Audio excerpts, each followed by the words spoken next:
और जब मैं बड़ा होने लगा तो आज प्रभु ने मुझे कुछ बातों को बताया कि क्यों परमेश्वर मुझे अलग कर रहा था सारी बातों से।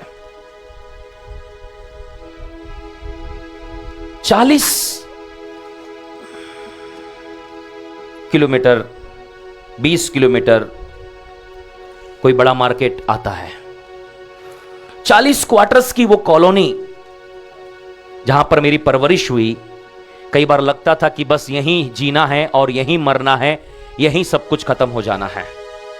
लेकिन परमेश्वर ने मेरे पैदा होने के समय ही मेरे लिए एक योजना का निर्माण किया था कि वो उस योजना के अनुसार मेरे जीवन को बढ़ाएगा।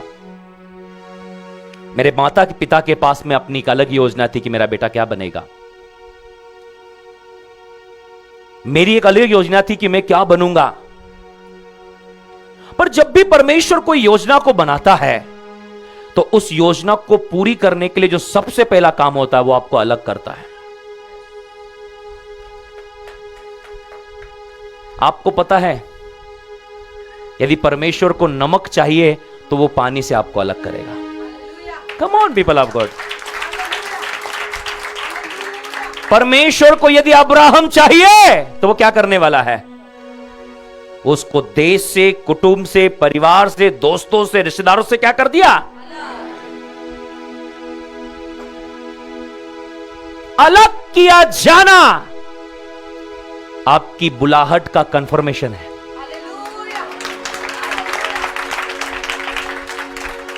मैं अलग क्यों हो गया? या लोगों ने मुझे क्यों छोड़ दिया? ताली बजाना है। क्यों बोल रहा हूं? आपकी बुलाहट, इसलिए आप अलग हो गए।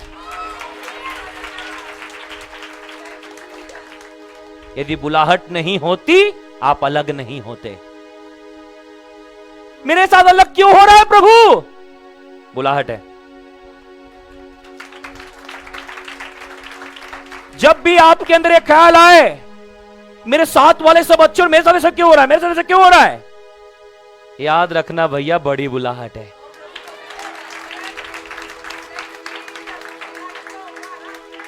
सबके साथ जो हो रहा है वो आपके साथ हो रहा है, प्रभु इंटरेस्टेड नहीं है। प्रभु भीड़ में इंटरेस्टेड नहीं है, भेड़ में इंटरेस्टेड है। सारे लोग झुंड में घूमते हैं पर परमेश्वर शेर को अकेले ही तैयार करता है। आप लोग, अरे मेरे सब लोग मुझे छोड़ दिए, टेंशन मत लो, शेर अकेले ही घूमता है। वहां पर जब मेरी परवरिश हुई, मेरी प्रारंभिक स्कूल में मेरे दोस्त थे बचपन के साथ में। पर जब मैं 3rd में आया, मेरे पिताजी ने उन दोस्तों से निकालकर मेरा अलग जगह एडमिशन करा दिया, मंडलेश्वर में, जो कि मेरे घर से लगभग 20 किलोमीटर था। कितना? मैंने बोला पापा क्या कर दिया आपने मेरे साथ में? मेरे सारे दोस्त एक जगह पढ़ रहे हैं और मैं अकेले अलग पढ़ रहा हूं। मैं बहुत दुखी होता था उस समय में। फिर मेरे पिताजी ने थोड़े दिन के बाद में वहां पर मेरे कुछ दोस्त एडमिशन लिए तो मेरे पिताजी ने वहां से एडमिशन हटवा दिया, अलग स्कूल में करा दिया। मैंने कहा पापा ऐसा क्यों कर रहे हैं आप? फिर मैंने अपने स्कूल के एजुकेशन को बढ़ाया, अलग हुआ। तब मेरे दोस्त वहां भी आ गए। तब परमेश्वर की महानता देखिए, सारे दोस्त ए सेक्शन में थे, मैं बी में था।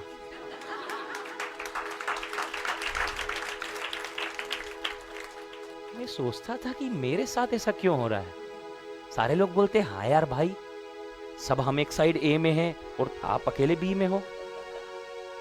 तो मेरे दोस्तों ने एडमिशन लेकर गवर्नमेंट स्कूल में चले गए, हमने भी एडमिशन गवर्नमेंट स्कूल में करा लिया। अब मैं खुश था अपने दोस्तों के साथ में। कैसा था? पर वहां भी मेरी खुशी ज्यादा दिन की नहीं थी। स्कूल शुरू होने के कुछ दिनों के बाद में जब एडमिशन कंप्लीट होते तो सेक्शंस डिवाइड करते, बच्चे बहुत ज्यादा हो जाते हैं, तो सारे दोस्त ए में थे और मैं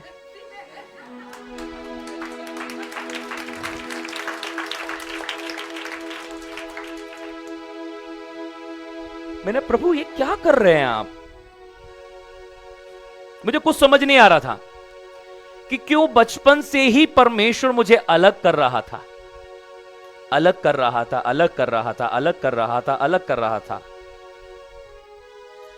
तब मेरे पिताजी ने एक और स्कूल बदल दी। अब कोई स्कूल नहीं बची थी जो बदली जाए, सारी स्कूलें कंप्लीट हो चुकी थी। अब ये फाइनल स्कूल थी जहां मेरे को मेरी 12th क्लास तक पहुंचना था। पर जैसे ही मैं उस स्कूल में पहुंचा, मेरा दोस्त कोई नहीं पहुंच पाया। 7th क्लास से लेकर 12th क्लास तक फिर मैं अकेला ही पढ़ाई किया। तो मैंने सोचा कि कॉलेज में तो सब दोस्त मेरे साथ में होंगे, पर परमेश्वर ने मेरे कॉलेज के आने तक ऐसा प्लान बनाया कि मुझे मेरे दोस्तों के कवरेज क्षेत्र से निकालकर मेरे घर से लगभग 300 किलोमीटर दूर मेरा एडमिशन करवाया सीहोर कॉलेज में।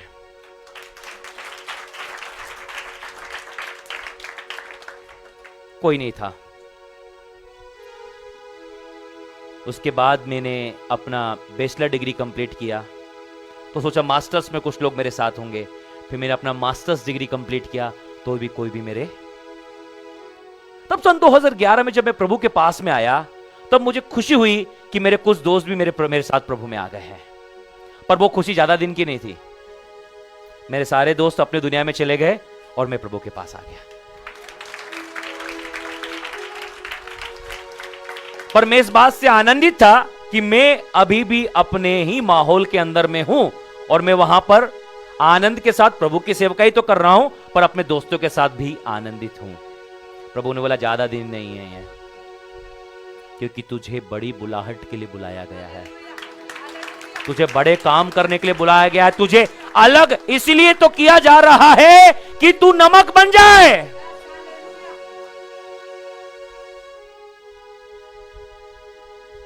तुझे अलग इसलिए तो किया जा रहा है कि तू हीरा बन जाए। जब हीरे को कोयले से अलग किया जाता है तभी वो हीरा बनता है। तब तक वो खदान के अंदर पड़ा है, कोई वैल्यू नहीं, कोई नहीं जानता उसको। लेकिन जैसे उस खदान कोयले के बीच से उसको निकालकर मार्केट में लेकर आता है, उसकी कीमत करोड़ों हो जाती है।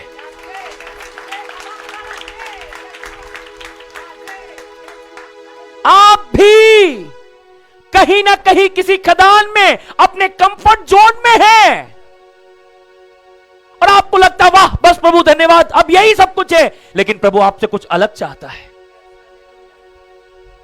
सन 2017 में बहुत बारिश हो रही थी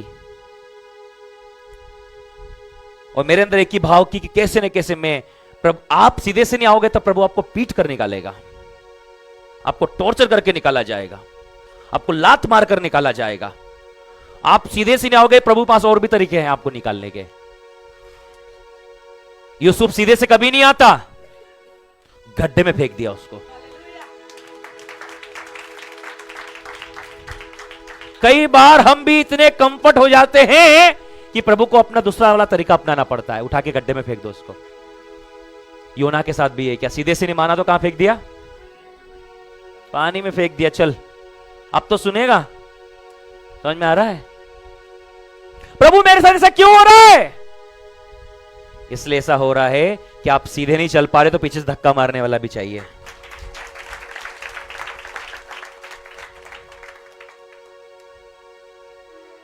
बहुत बारिश थी उस समय में, लोगों ने कहा 1 महीने में वापस आ जाएगा, मत जाओ, ये वो सब चीजें थी मेरे प्रियो। लेकिन वो सारे बंधनों को तोड़कर प्रभु मुझे सन 2017 में यहां लेकर आ गया।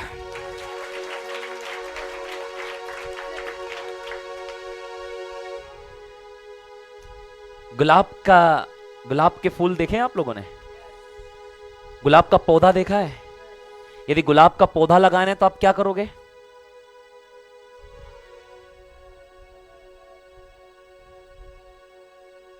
क्या करेंगे हम लोग? क्या करेंगे भाई साहब बताइए? गुलाब का यदि हमको एक पौधा लेना है और हमको, मान लो मैं आपके घर में आया और मुझे आपके घर में सफेद कलर का गुलाब बहुत पसंद आया और मैं बोलूंगा मुझे गुलाब बहुत पसंद है, तो आप क्या करोगे? दैट्स गुड, ये तो चाहता हूं कि आप आंसर दें। हम क्या करेंगे? उसको कलम काट के और क्या बोलेंगे, उसको अपने घर पे लगा दो। समझ में आ रहा है? और जब मैं लेकर आया था आपके पास से तब तो वो हरी थी, लेकिन जब मैंने उसको लगाई तब वो कैसी हो गई थी? सूख गई थी, मुरझा गई थी। पर ये उसका अंत नहीं है। उस सूखी हुई कलम से और सूखी हुई डाली से परमेश्वर नया पौधा बनाने को तैयार है। ये सूखा हुआ कलम, ये सूखी हुई डाली को परमेश्वर अपने शहर से निकाल कर लाया इंदौर की जमीन पर लगाने के लिए, ताकि ये जड़ फूटकर एक पेड़ बन जाए। उसने कहा, राई का दाना जब जमीन में जाता है और जब वो बाहर आता है तब वो सबसे छोटा तो जरूर होता है, लेकिन जब वो बढ़ता है कई आकाश के पक्षी उसमें बसेरा करते हैं। हो सकता है आज आपकी वैल्यू राई के दाने के बराबर भी क्यों ना हो, लेकिन जब आपकी जड़ें मसीह में जड़ पकड़ेगी, जब आपकी जड़ें मसीह की जमीन में जड़ पकड़ेगी और जब आप बढ़ेंगे, हजारों लोग शरण पाएंगे। हजारों हजारों हजारों। आपको पता है एक ही जगह है दुनिया में जहां लिमिट नहीं है, वो है परमेश्वर।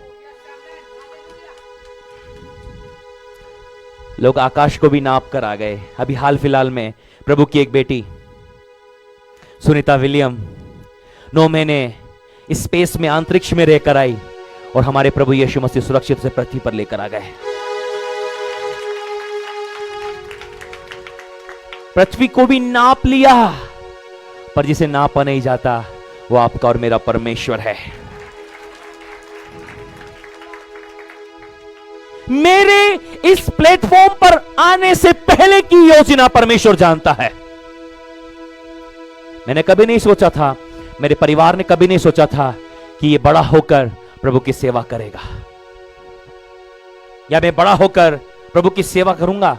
मेरे तो अंदर या मेरे तो विचारों या मेरे ख्यालों में भी ये बात नहीं थी। मेरे कॉलेज के समय, वरन मेरे एजुकेशन के समय भी मैंने मेडिसिन की पढ़ाई किया, दवाइयों की पढ़ाई किया, मैंने दवाइयों में मास्टर डिग्री किया है। मेरा तो यह तक एक अच्छी नौकरी होगी, एक अच्छा परिवार होगा और सैलरी प्रभु के अनुग्रह से इतनी होने वाली है कि घर और बंगला और गाड़ियां तो जरूर होगी, क्योंकि एजुकेशन इतना था। तो इस बात की चिंता नहीं थी, खाएंगे पिएंगे और मजे करेंगे, ये मेरी सोच थी। लेकिन मेरे पैदा होने से पहले एक मेरी सोच बनाकर बैठा हुआ था। मां के गर्भ से ही उसने आपके लिए और मेरे लिए प्लान किया है। आज आप कहते हो प्रभु ऐसा क्यों हो रहा है मेरे साथ? आपको चिंता करने की जरूरत नहीं है। यदि आप मां के गर्भ में हैं तो भी उसने आप पर चित्त लगाया है।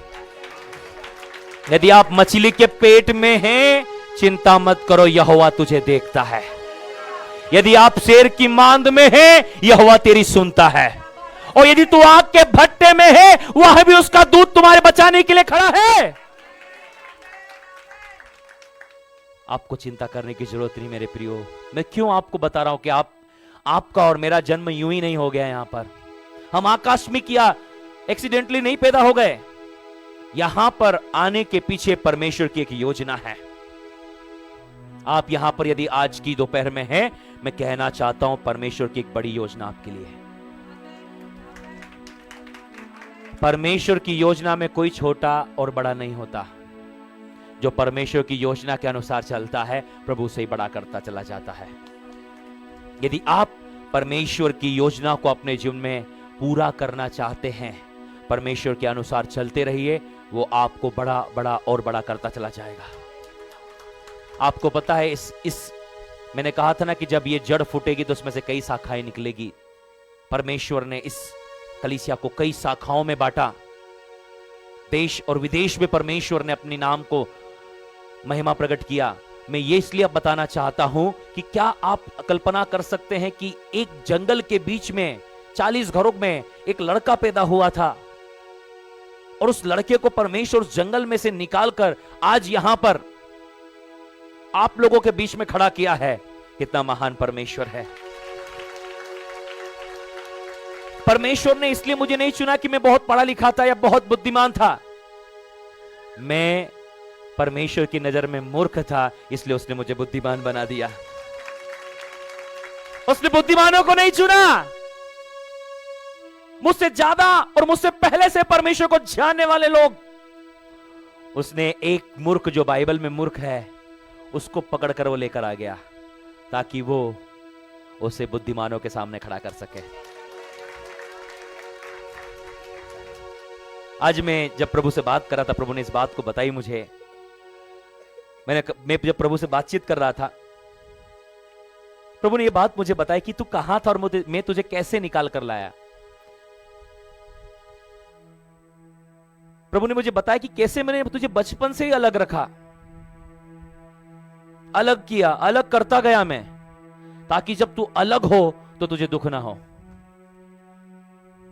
अलग करता गया तेरे एजुकेशंस में, तेरे साथ में, और आखिरी में तुझे अलग करके यहां भी लेकर आ गया कि जब तू अलग हो तो तुझे दुख ना हो, क्योंकि ये अलग किया जाना महिमा का कारण होने वाला है। हालेलुया। मैंने आपको अपनी छोटी सी गवाही बताई कि यदि हम अलग हुए हैं तो घबराने की बात नहीं है, परमेश्वर अपनी महिमा के लिए इस्तेमाल करेगा। आप यदि अलग हुए हैं तो आपको घबराने की जरूरत नहीं है, क्योंकि मसीह जीवन ही अलगताई का जीवन है। बाइबल कहती है अंधकार और ज्योति का कोई मिलन नहीं है। अंधकार और ज्योति का कोई भी मिलन, संसार और मसीहों का कोई मिलन ही नहीं है। इसलिए यीशु ने कहा, जो मेरे पीछे आना चाहे वो अपना क्रूस और मेरे पीछे। यदि आप और मैं प्रभु यीशु मसीह के पीछे आना चाहते हैं तो हमें अपना क्रूस उठाना पड़ेगा। नंबर 1,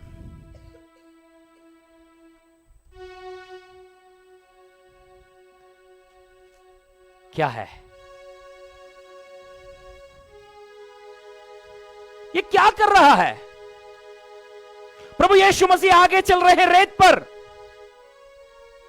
और ये व्यक्ति यीशु के पैरों को देखकर आगे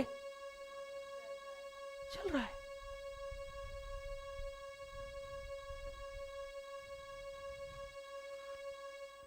मुझे निकालने के बाद में, अलग करने के बाद में, परमेश्वर पहली बात क्या चाहता था कि मैं यीशु के पीछे चलूं।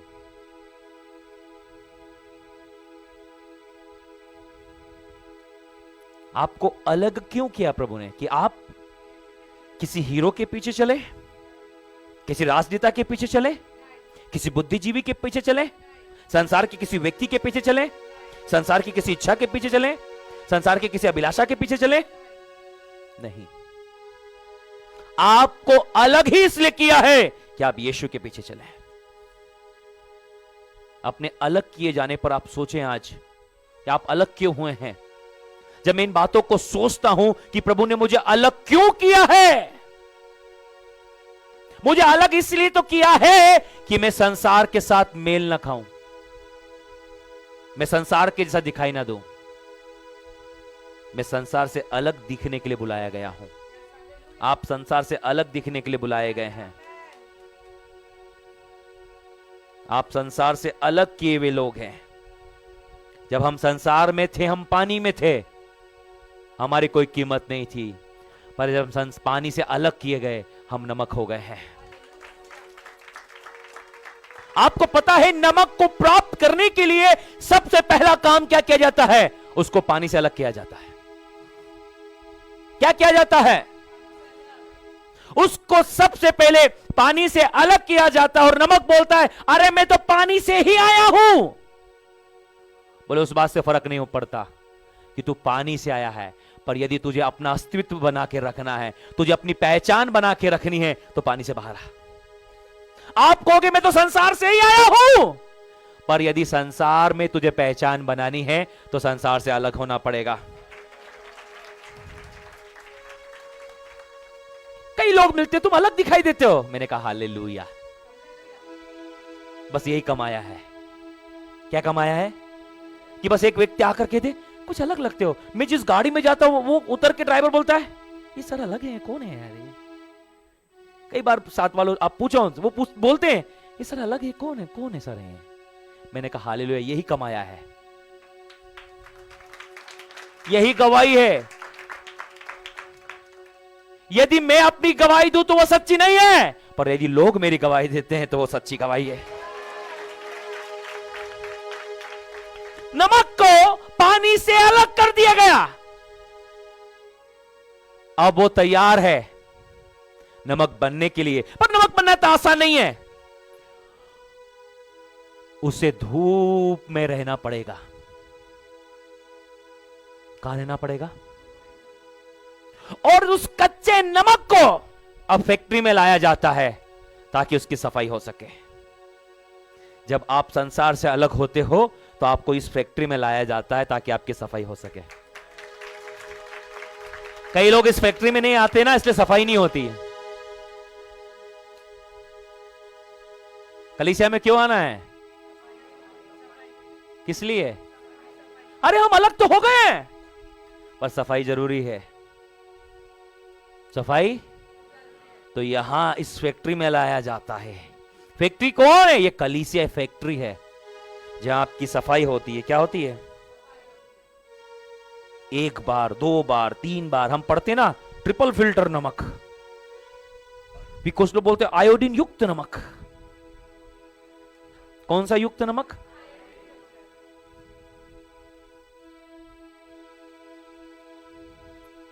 तो यहां पर फिल्टर होने का काम होता है। क्या होता है? फिल्टर होने का काम होता है, शुद्धिकरण का काम होता है,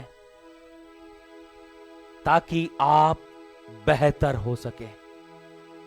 आप कई बार सोचे कि हमें कलीसिया क्यों आना है? कलीसिया आओगे तो नमक की कीमत बढ़ जाएगी। कलीसिया आओगे तो आप लोगों के काम के हो जाओगे। अभी आप समुद्र के किनारे पड़े हुए हो। कहां पड़े हो? और फैक्ट्री में आओगे, सफाई होगी, पैकिंग होगी, राजा की टेबल पर आ जाओगे। पहला काम क्या करना है? नेक्स्ट स्लाइड लगाओ जरा। हाँ, पहला काम क्या करना है? नमक को अपने आप का इंकार करना पड़ेगा। यीशु के पीछे आना या यीशु के पीछे चलना, यह आज का मुख्य संदेश है।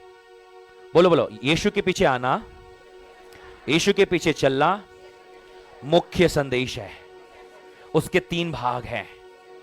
बोलिए, पहला अपने आप का इंकार करना। एक व्यक्ति जो यीशु के पीछे आना चाहता या चलना चाहता है, उसका पहला कदम होना चाहिए अपने आप का इंकार करना। जैसे मैंने आपको नमक का उदाहरण दिया, जब नमक अपने आप का इंकार करता है तभी वो पानी से अलग होता है।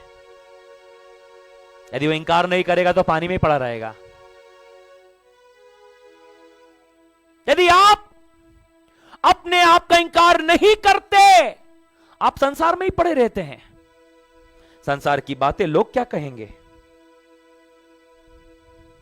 मेरे घर के लोग क्या कहेंगे, मेरे परिवार के लोग क्या कहेंगे, मेरे रिश्तेदार लोग क्या कहेंगे, ये चार लोग क्या कहेंगे। आपके पैदा होते से लेकर आपके मरते तक ये चार ही लोग मिलेंगे आपको। आपके हर काम में चार लोग चार बातें करते हैं। चार लोग क्या कहेंगे, आखिरी में उन चारों के लेके चार कंधे आ जाते हैं, और आखिरी में उस चार कंधों से हम फिर बोलते हैं 4 दिन की बात थी, 4 दिन की चांदनी थी, और फिर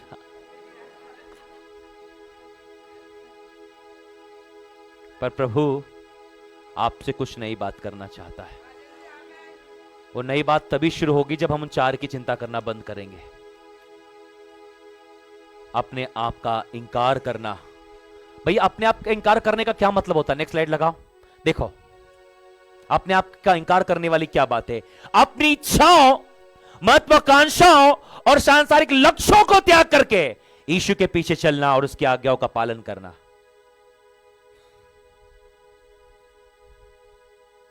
अपनी इच्छाएं, आपकी इच्छा तो नहीं थी आ जाने की, पर अपोस्टल जी का बर्थडे भी तो मनाना था।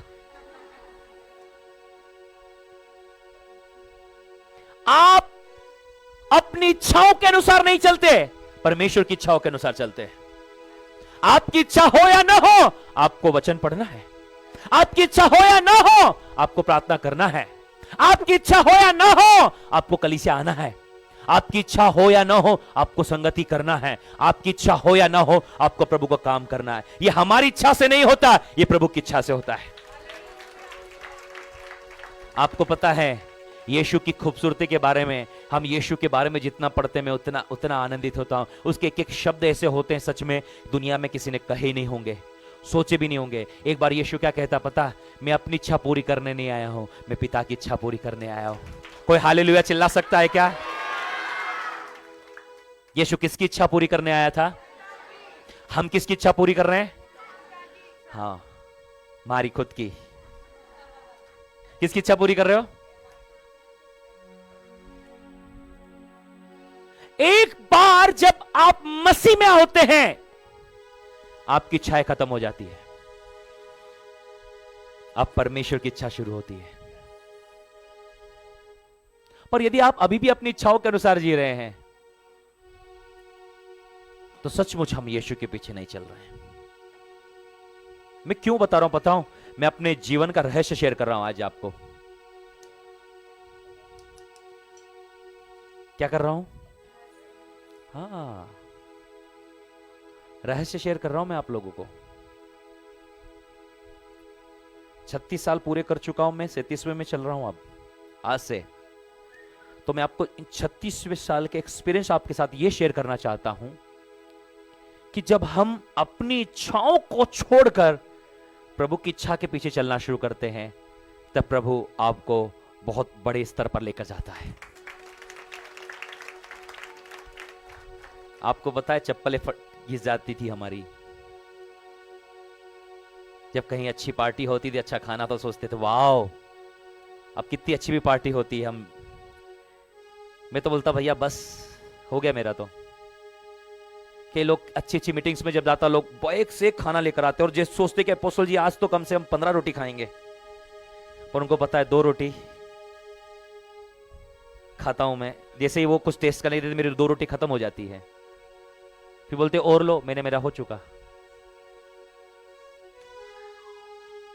परमेश्वर आपको सेटिस्फेक्शन के उस लेवल पर लेकर आएगा कि दुनिया की सारी चीजें फीकी लगने लगेगी आपको। पर आप मौसम का इंतजार नहीं करेंगे, आप खड़े होंगे और मौसम शुरू हो जाएगा। आप उस अब इंतजार नहीं करेंगे, अरे अब कुछ अच्छा होगा तब मैं कुछ खा पाऊंगा या कुछ पहन पाऊंगा। परमेश्वर आपके लिए हर दिन उपलब्ध करेगा।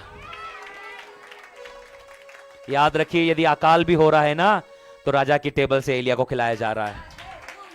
आपको चिंता करने की जरूरत नहीं है। हाँ बोलो, सभी दूर अकाल है, एलिया राजा की टेबल से खा रहा है। आपको चिंता करने की जरूरत नहीं है, राजा की टेबल आपके लिए लगाई जाएगी। आपको पता है, मैं तो ऐसा सोचता हूं राजा के घर में रोज खाना इसलिए बनता था कि एलिया को मिले। समझ रहे हैं? राजा इसीलिए कमा रहा है कि एलिया खा सके। कम ऑन पीपल ऑफ गॉड। पड़ोसी को बोलो, कुछ लोग आपके लिए मेहनत कर रहे हैं। आप प्रार्थना करो, आप प्रभु की इच्छा पर चलो। कुछ लोग आपके लिए मेहनत कर रहे हैं, कुछ राजा आपके लिए खाना बना रहे हैं। कम ऑन,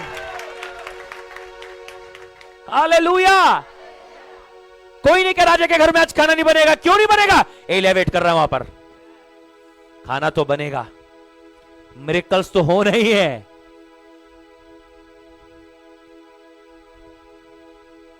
भैया सेकंड नंबर की स्लाइड लगाओ जल्दी से। सबसे पहले अपनी इच्छाओं को, अपनी महत्वाकांक्षाओं को, सांसारिक लक्ष्यों को कि संसार के लिए मुझे यह करना है। मेरे पास भी एक सांसारिक लक्ष्य था। क्या लक्ष्य था? अब मैंने अपना मास्टर्स कर लिया है, अब मैं एक अच्छी नौकरी करूंगा और नौकरी करके बहुत पैसा कमाऊंगा। मैं एक बड़ा बंगला लूंगा, मैं बड़ी गाड़ी लूंगा, मेरे पास परमेश्वर की अच्छी बीवी देगा, बच्चे होंगे और मैं अच्छे से जीवन बिताऊंगा। घूमूंगा, फिरूंगा, खाऊंगा, पीऊंगा और ऐश करूंगा। ये मेरे पास में मेरे सांसारिक लक्ष्य थे। आप में से बहुत तेरों के पास में सांसारिक लक्ष्य होगा।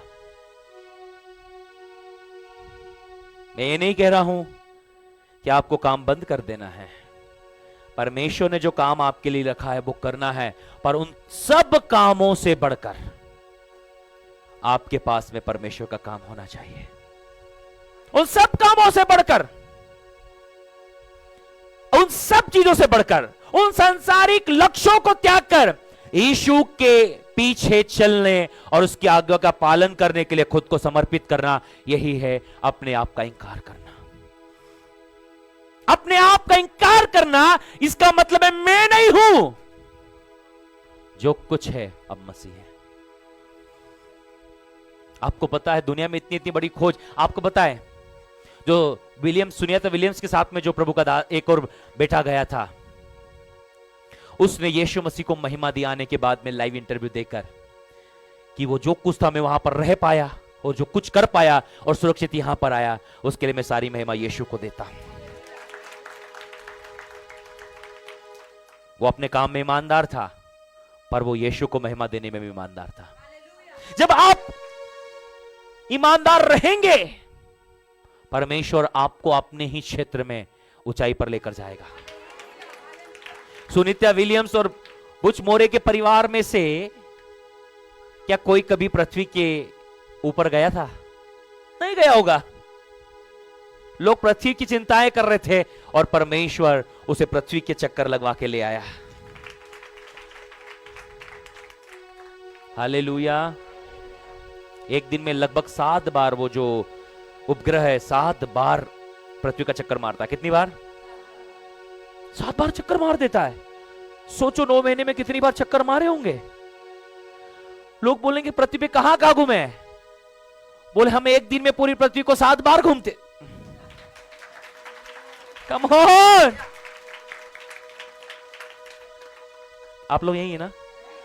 लोग पूछेंगे कभी कि आप पृथ्वी पर कहां कहां घूमने गए, क्या बोलेंगे? हम एक दिन में 7 बार पृथ्वी घूमते थे। कम ऑन पीपल ऑफ गॉड, महान परमेश्वर है ना? एक दिन में कितनी बार पृथ्वी घूमते थे? 7 बार घूमते थे। कितना महान परमेश्वर है हमारा। अपने आप के इंकार करने का मतलब क्या है, कोई बताएगा? जोर से। हाँ हाँ, माइक है आपका, माइक माइक। हाँ, अपने आप को इंकार करने का मतलब क्या है? और जो मसीह यीशु के हैं, हाँ? उन्होंने शरीर को उसकी लालसा और अभिलाषाओं समेत क्रूस पे चढ़ा दिया है। गलातियों 5 उसके 24 पद को देखिए, क्या लिखा है? Galatians chapter 5 verse 24। Galatians chapter 5 verse 24 पढ़िए उसको, क्या लिखा है? और जो मसीह यीशु के हैं। आप किसके हैं? मसीह यीशु के हैं। आप किसके हैं? मसीह यीशु के हैं। कोई बोलता मैं राजनीतिक दल का हूं, कोई बोलता है मैं इस धर्म का हूं, कोई बोलता मैं इस पंथ का हूं, कोई बोलता मैं इस विचारधारा का हूं। आपको पता है हमारा कोई धर्म नहीं है, हम मसीह के हैं बस। हम किसके हैं? यहां पर यह नहीं लिखा अब जो ईसाई हैं, अब जो मसीह के हैं। और मसीह का मतलब क्या? मसीह का मतलब मसीह के जैसा। मसीह का मतलब इसका अर्थ हुआ अब जो मसीह के जैसे हैं। कैसे? मैं धर्म की बात नहीं कर रहा। यीशु धर्म चलाने के लिए नहीं आया, ना यीशु किसी धर्म के लिए आया, ना मैं कोई धर्म का प्रचार करने के लिए यहां खड़ा हूं। मैं मसीह का प्रचार करने के लिए खड़ा हूं। मसीह क्या है? मसीह एक आचरण है, परमेश्वर का वचन है, परमेश्वर की शिक्षाएं हैं, उसके अनुसार एक जीवन है। यही तो है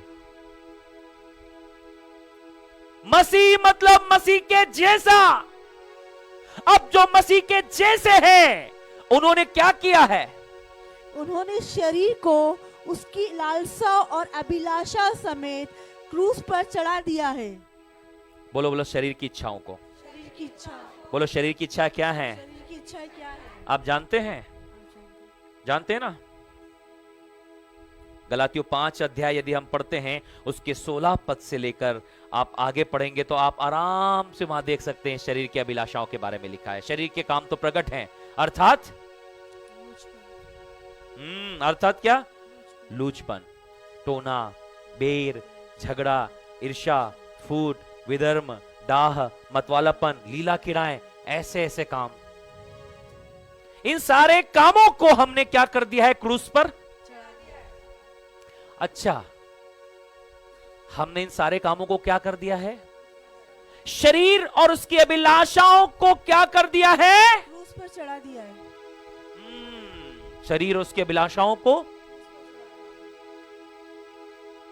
जितना ज्यादा आप शरीर की अभिलाषाओं को क्रूस पर चढ़ाएंगे, उतना ही ज्यादा आप अलौकिक और आशीषित जीवन बिताएंगे। ये रहस्य बता रहा हूं मैं आप लोगों को। इतना सामर्थ, इतना अभिषेक तभी बहेगा जब आप अलगताई का जीवन जिएंगे। जब तक आप शरीर की अभिलाषाओं को क्रूस पर नहीं चढ़ाते, इसका मतलब आपने अभी तक अपने आप का इंकार नहीं किया है। आप अभी भी उन पुरानी बातों में हैं जिन बातों से प्रभु ने आपको अलग किया। इसका मतलब नमक तो आया है, लेकिन कहीं न कहीं नमक के अंदर में कचरा है। तो हम क्या बोलेंगे? दोबारा नमक मत लेके आना। सब लोग यही है क्या? अच्छा, मान लो आप कोई सी कंपनी का नमक लेके आए, जैसे आपने ला, इसमें एक आमा तो कचरो देखा ही रूम का, काय बोला का? अरे का मत कचरो दिखाई रो भाई, कोबच खराब नमक चाबन मत लाऊंगा का। अब लाऊं नहीं हो नमक। आप ये शब्दों का प्रयोग करने वाले हैं कि इस नमक में क्या है। अब ये नमक में लेकर, और आपको पता है अब वो नमक हम किसी और को नहीं दे सकते और उसको कहीं इस्तेमाल भी नहीं कर सकते। यीशु ने कहा अब वो नमक पैरों तले रौंदा जाएगा। क्या किया जाएगा? यदि हम अपना स्वाद खो देते हैं, यदि हम अभी भी कचरे में हैं, तो हमें फेंकने के अलावा कोई दूसरा चांस नहीं है।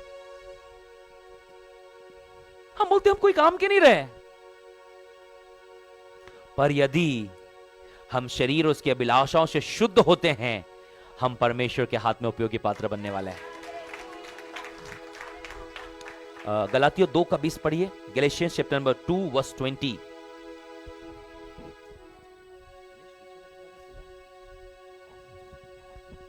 मैं मसीह के साथ क्रूस पर चढ़ाया गया हूँ। हाँ। अब मैं जीवित ना रहा, अब मैं जीवित नहीं, वो मुझ में जीवित है।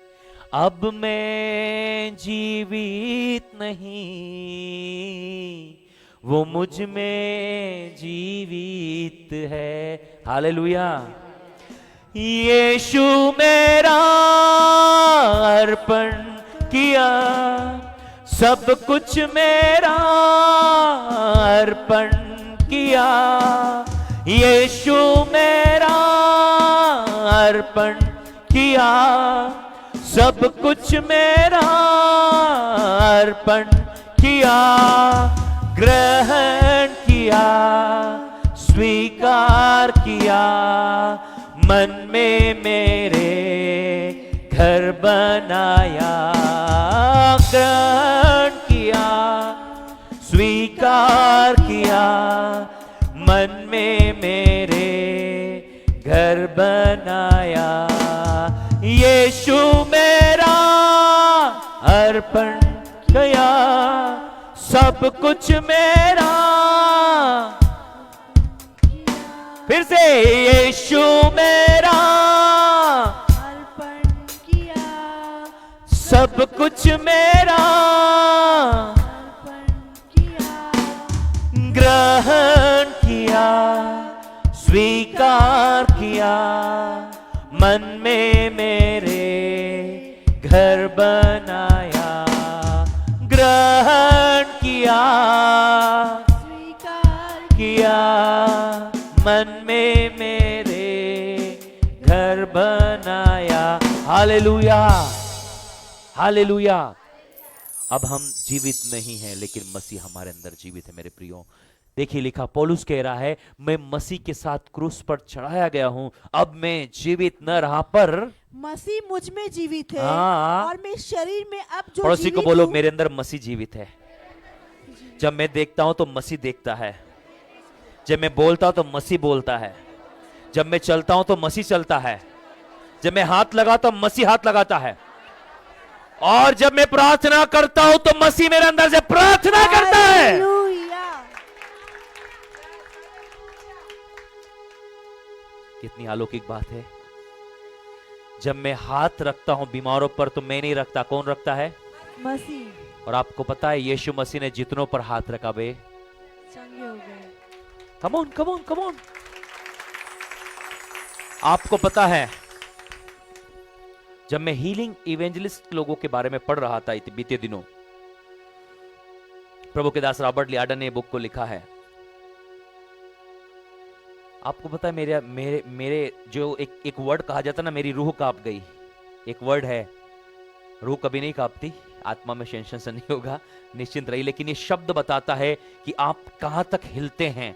जब मैं उन लोगों के बारे में पढ़ रहा था कि परमेश्वर ने उन्हें ऐसे तरीके से इस्तेमाल किया, सच में मेरी बॉडी में वाइब्रेशन होने लगा। जब मैं उस किताब को पढ़ रहा था, मैंने परमेश्वर के 3 अभिषिक्तों के बारे में पढ़ा।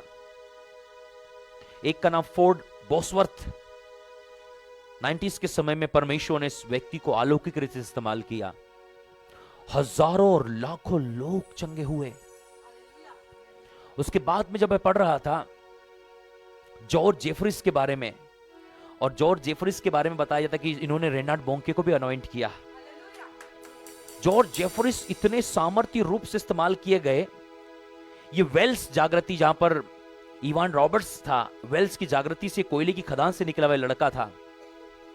और स्टीफन और जॉर्ज ये 2 भाई थे, पर स्टीफन ने वेल्स में रहना पसंद किया, और परमेश्वर ने इसे वेल्स से निकालकर इंग्लैंड में लेकर आया। और इंग्लैंड में सैकड़ों कलीसियाओं को बनाने के लिए परमेश्वर ने जॉर्ज जेफरिस को इस्तेमाल किया। और इतनी भयानक रीति से परमेश्वर ने इसके द्वारा चंगाइयां की कि उसका रिकॉर्ड रखना मुश्किल है। और एक समय की बात है कि जब रेनार्ड बोंके इस समय में यंग थे, तो इसका इंपार्टेशन करने वाला भी व्यक्ति जो है वो जॉर्ज जेफरिस रहे। आप पढ़ना, इतिहास पढ़ के देखना। हालेलुया। उसके बाद में जब मैं अगले व्यक्ति के बारे में पढ़ रहा था, अगला व्यक्ति का नाम था ओरल रॉबर्ट्स।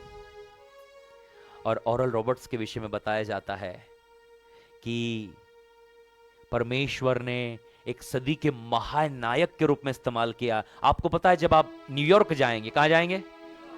कोई आमीन नहीं चिल्लाया, पता है? नहीं जाना? क्या? जब आप न्यूयॉर्क जाएंगे तो वहां पर एक बाइबल कॉलेज मिलेगा आपको। क्या मिलेगा? पर आपको पता है वो बाइबल कॉलेज इतना बड़ा है कि वो एक सिटी के बराबर है। किसके बराबर? इतना बड़ा बाइबल कॉलेज बनाने के लिए परमेश्वर ने ओरल रॉबर्ट्स का इस्तेमाल किया। और ओरल रॉबर्ट्स की मीटिंग में चंगाइयां 1-2 नहीं होती थी, हजारों की तादाद में होती थी। ओरल रॉबर्ट्स जब व्हील चेयर वाले लोगों की लाइन लगती थी, तो व्हील चेयर वाले बैठे ना कुर्सी से, बस वो प्रार्थना करते जा रहे हैं और व्हील चेयर वाला खड़ा होता जा रहा है।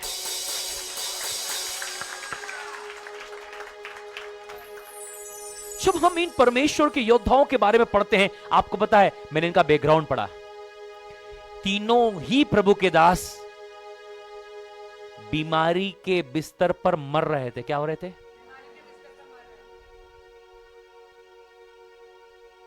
क्या हो रहे थे? मर रहे थे। टीबी हो गया था इन तीनों को। क्या हो गया था? पर परमेश्वर ने इन तीनों को अलौकिक रीति से चंगा किया। कम ऑन पीपल ऑफ गॉड।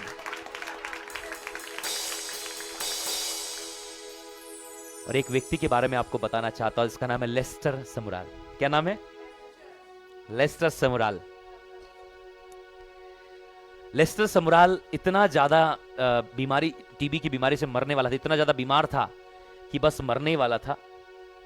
तो उसके डॉक्टर ने, जब उस रात वो आए, डॉक्टर ने बोले सुबह तक आपका बेटा मर जाएगा। क्या बोला? उस रात उसकी मां को नींद नहीं आ रही थी, उसकी मां प्रार्थना कर रही थी कि सुबह तो मेरा बेटा। डॉक्टर ने बोल दिया है कि इसके फेफड़े पूरी तरीके से खराब हो चुके हैं और इसके फेफड़ों से जो खून जो है अब दिमाग तक नहीं पहुंच पा रहा है, इसलिए इसका चेहरा जो नीला पड़ चुका है। कैसा हो चुका है?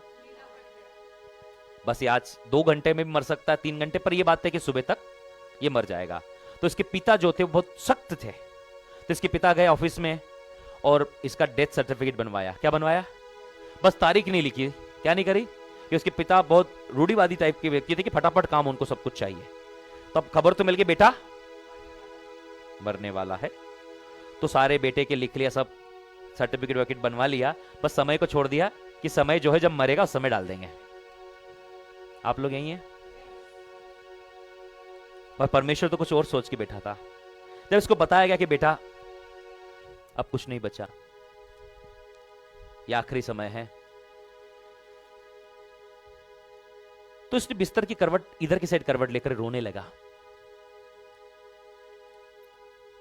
तब इसने क्या देखा पता है? इस साइड में एक बाइबल लटक रही है, बहुत बड़ा बाइबल छत से नीचे लटक रहा है, और दूसरी साइड क्या दिख रहा पता है? कब्र। क्या दिख रहा है? और प्रभु की आवाज आती कि बेटा अब चुनाव तेरे हाथ में है कि तू मरना चाहता है या मेरा प्रचार करना चाहता है।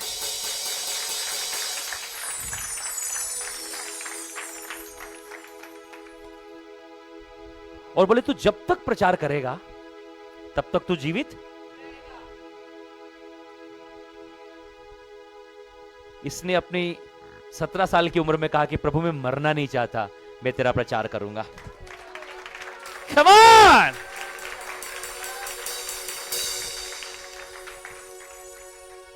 तीन साल में 100 से ज्यादा देशों में प्रचार किया इसने। 3 साल में, 3 साल। Come on, people of God! Hallelujah! इन साधारण गरीब परिवार के बच्चे जो मरने वाले थे, परमेश्वर ने इस्तेमाल किया दुनिया को हिलाने के लिए। परमेश्वर आपका भी उपयोग कर सकता है दुनिया को हिलाने के लिए।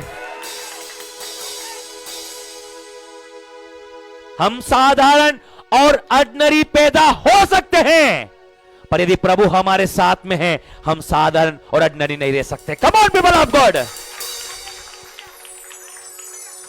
हालेलुया। इन तीनों की स्टोरियां मैंने पढ़ी, मैंने एक की बात को कॉमन देखा। क्या बात थी पता है? तीनों ही मरने वाले थे, तीनों ही गरीब परिवार से थे, तीनों के पास कुछ नहीं था, पर इन तीनों के लिए ही परमेश्वर सब कुछ था। Come on, people of God! उन्होंने इस बात को अपने जीवन में ले लिया। क्या अब मेरे अंदर कौन जीवित है? ऐसी हीलिंग्स की, ऐसी चंगाइयां की दुनिया हिल गई। क्या हो गई?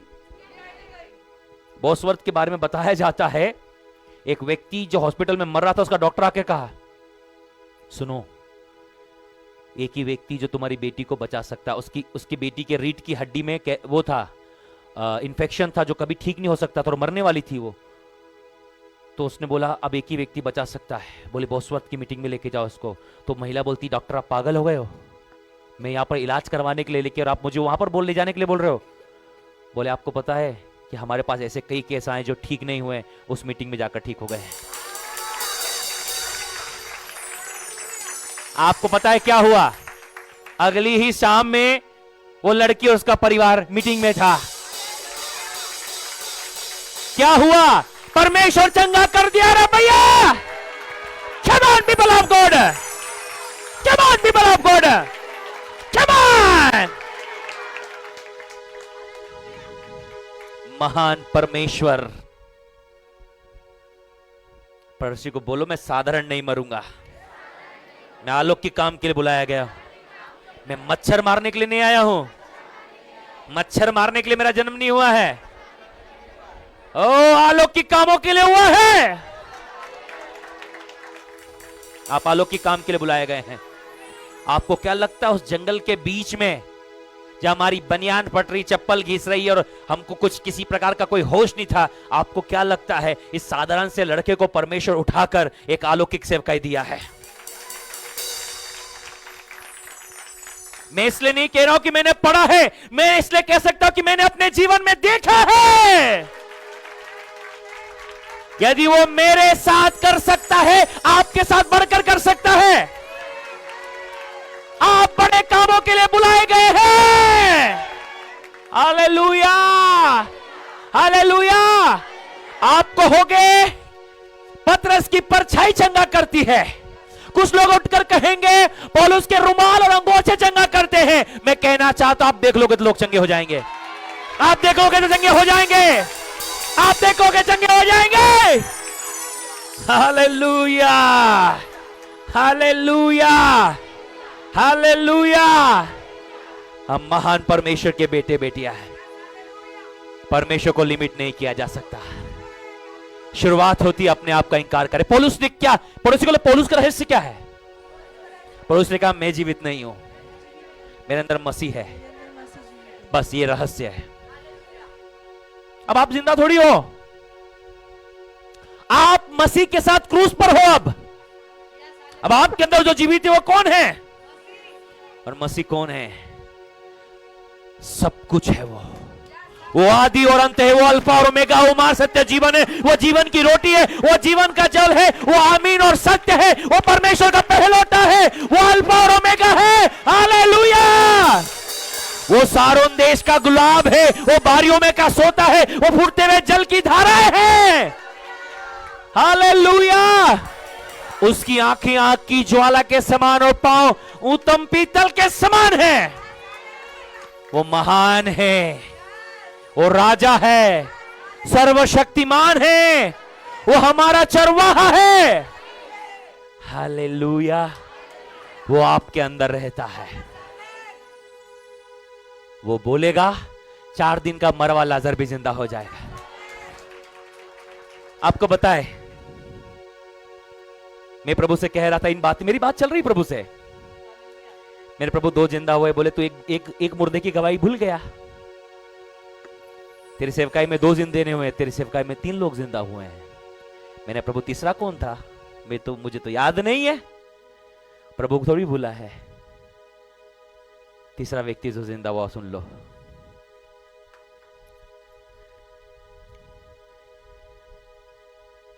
एक व्यक्ति की मेरे पास में खबर आई कि उसकी डेथ हो गई है, और यहां पर जो है मेरे विलेज के अंदर में उसकी ग्रेवेट का खुदाने का काम चालू हो गया है। क्या हो गया है? कब्र खुदने का काम। मैंने कैसे क्या लेके आएंगे, मैंने पूछा अपनी मम्मी से। बोले बेटा देखते हैं, गाड़ी वाड़ी करके उसको इंदौर से ला रहे हैं। यहां पर क्या कर रहे हैं? तो मेरे जो कजिन ब्रदर था वो यहां कलिसिया में आया हुआ था। कहां आया था? उस दिन संडे का दिन था। उसका रियल मामा है वो, उसका। मैंने उसको पता चला कि नहीं चला कि मामू निकल लिए हैं?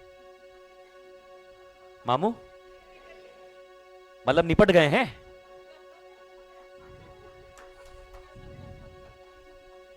तो मैंने उसको बोला कि वो मामू की सीरियस तबीयत है, थोड़ा देख के आना, हॉस्पिटल जाए तो बताना मेरे को, बात करना वहां से।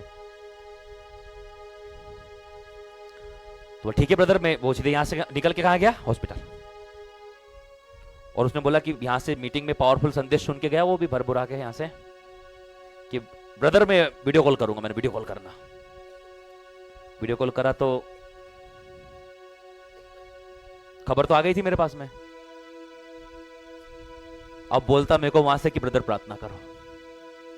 क्या करो? ठीक है। और अपन भी लगे। और मैंने एक बात सीखी है कि जब भी कोई प्रार्थना के लिए बोलता है, मैं पूरी ईमानदारी के साथ करता हूं।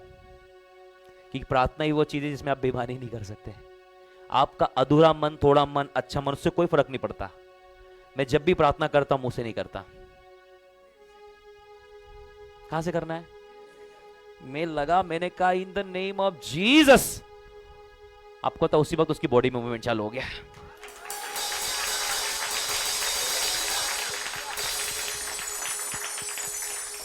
सुनना ध्यान से, उसका वीडियो भी आज भी जीवित है, भला चंगा है, घूम रहा है, खा रहा है, पी रहा है, मस्त मजे ले रहा है जीवन के।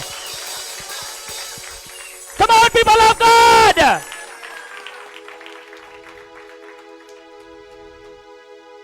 हालेलुया। हाथों को उठाएं, बोले प्रभु ये मेरे हाथ नहीं है, ये आपके हाथ हैं। अब ये मुर्दा जिंदा करेंगे। क्या आप तैयार हैं? क्या आप तैयार हैं? रीबा शाकला ब्रेंटे, रीबाला शेकला ब्रेंटा। ये मुर्दा जिंदा करने वाले हाथ हैं।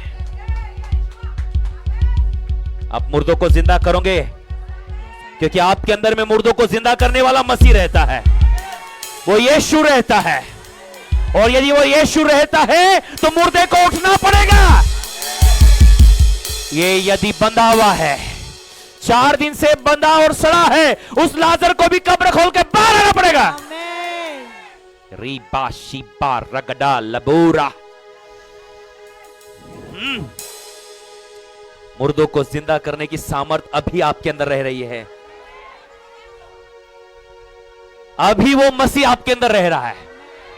मैं नहीं कहता कल रह रहा है, वो अभी है, अभी है, अभी है। फायर! फायर! फायर! अभी रह रहा है, अभी अभी अभी अभी अभी फायर! अभी रह रहा है, अभी वो अभी रह रहा है, अभी रह रहा है। नाउ वो अभी रह रहा है, वो पूरी महिमा के साथ में रह रहा है, पूरी सामर्थ के साथ रह रहा है। वो कल थोड़ी, वो अभी है, अभी है, अभी है। शिकला ब्रेंडे लगरा रगडनमा सीबारा लेब्रोसोथो। मसीह महिमा के साथ आपके अंदर रह रहा है।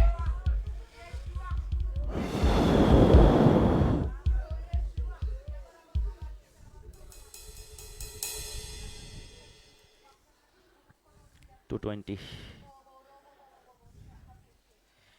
मैं मसीह के साथ क्रूस पर मैं चढ़ाया गया। मसीह के साथ क्रूस पर चढ़ा दिया जा चुका हूं।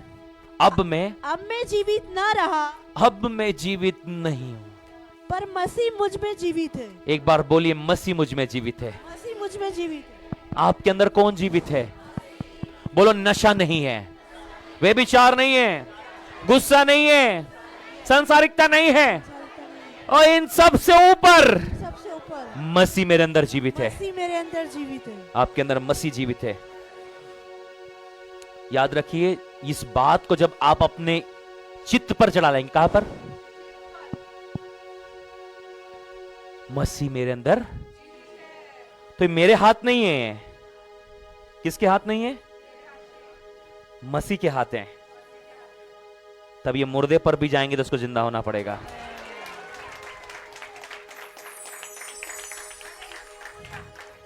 बोलो, मसीह का हाथ क्या करता है?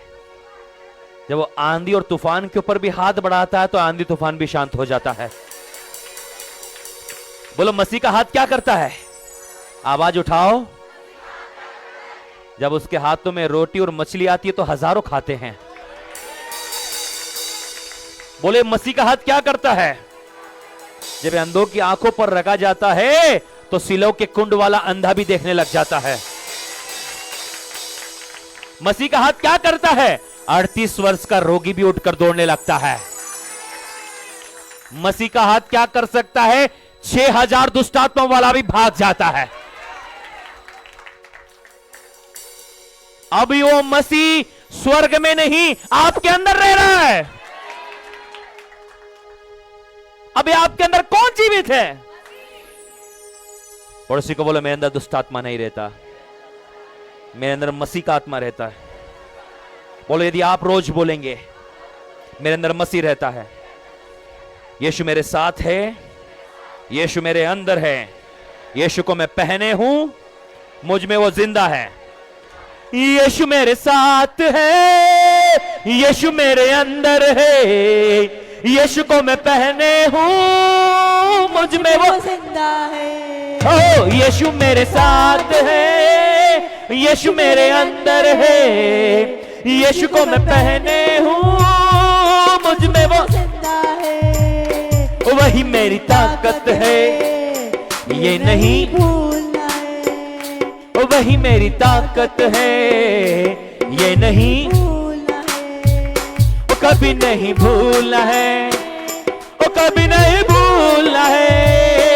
यीशु मेरे साथ है, यीशु मेरे अंदर है, यीशु को मैं पहने हूं, मुझ में वो जिंदा है। ओ यीशु मेरे साथ है, यीशु मेरे अंदर है। हालेलुया,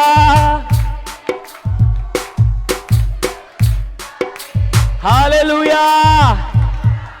जब आप रोज ये कहेंगे तो बाइबल कहती है तुम बीमारों पे हाथ रखोगे वे, तुम बीमारों पे हाथ रखोगे वे, तुम यीशु के नाम से दुष्ट आत्माओं को, अंधों की आंखों को, मरहुओं को, हालेलुया। आप इसीलिए तो बुलाए गए हैं, आप इसीलिए बुलाए गए हैं, आप मसीह को प्रकट करने के लिए बुलाए गए हैं। कोई पूछे मसीह कैसा है, बोले एक बार आओ। आपने मसीह के बारे में सुना है, आप मसीह को देखो। मैं कहना चाहता हूं अब मसीह को प्रकट करके दिखाओ। मसीह को, मसीह को, मसीह को। एक बहन बहुत ज्यादा सीरियस कंडीशन, उसका हस्बैंड जो है वो सिक्योरिटी फोर्स के अंदर में था। कहां पर? देवास नोट प्रेस में। देवास नोट प्रेस में नोट बनते हैं जहां पर, वहां पर सिक्योरिटी में था वो। बहुत अच्छा सैलरी सिक्योरिटी फोर्स में है और मेडिकल अलाउंस बहुत हेवी मिलता है। उसकी पत्नी पर एक खतरनाक अटैक हुआ तो उनको लगा कि कोई बीमारी का अटैक है और उसको सेल्बी हॉस्पिटल में एडमिट किया। 3 दिन हो गए, उसकी हालत में फर्क नहीं, पागलों टाइप हो गई थी, बाल खुले और आंखें ऊपर। और तो मेरे जो एक मित्र हैं यहां पर, उन्होंने बोला कि मेरी भतीजी है, फादर उनके लिए प्रार्थना करना। मैं कोई बात नहीं, मेरे को लगा नॉर्मल कंडीशन है, तो मैंने जाना हॉस्पिटल, जब बात करना। जब हॉस्पिटल वो गए तो देखा तो उसके हाथ पैरों को डॉक्टर ने क्या कर रखा था, बेड से आंखें ऊपर और हाथ फैले हुए। उसको रोना आ गया उस भाई को देख के, उस भतीजी की हालत को देख के, भांजे की हालत को देख के। वो रोए मेरे साथ फोन पे, बोले कि मेरे को उसकी हालत देखती नहीं बनी, कैसी हो गई, पागल हो गई है। और डॉक्टर ने बोला 16 लाख रुपए खर्च हो चुके हैं। कितना? पड़ोसी को बोलो कितना? बोले कोई फायदा नहीं। डॉक्टर बोले कोई फायदा नहीं हो रहा है, एक भी दवाइयों का कोई भी। रोने लगे, बोले फादर आप कुछ करिए। मैंने कुछ नहीं है, वीडियो कैमरा चालू करो, एक साइड उधर करो, एक साइड उधर करो। ठीक है, लगा दिया वीडियो कैमरा। मैंने उसको पकड़ के रखना। मैंने उसके लिए 10 मिनट तक प्रार्थना किया, कुछ नहीं हुआ उसको, कुछ भी। मेरे को कुछ समझ में नहीं आया। 10 मिनट हो गए प्रार्थना करते हुए, कुछ नहीं हुई, एक बाल तक नहीं हिला उसका। मैंने आखिरी बार आमीन करने के बाद फिर एक बार मैंने बोला, कुछ समझ नहीं आ रहा, मैंने उसको बोला, मैंने फिर एक बार और ट्राई करेंगे, मैंने एक बार और ताकत लगाएंगे। एक ही बार मैंने प्रार्थना शुरू करी, मैंने कहा ओए यीशु मसीह के नाम से बाहर आओ। मैंने जोरदार कमांड किया। फिर क्या हुआ? आ गया। क्या हो गया? मैंने बल्ले बल्ले आ गया। अब तो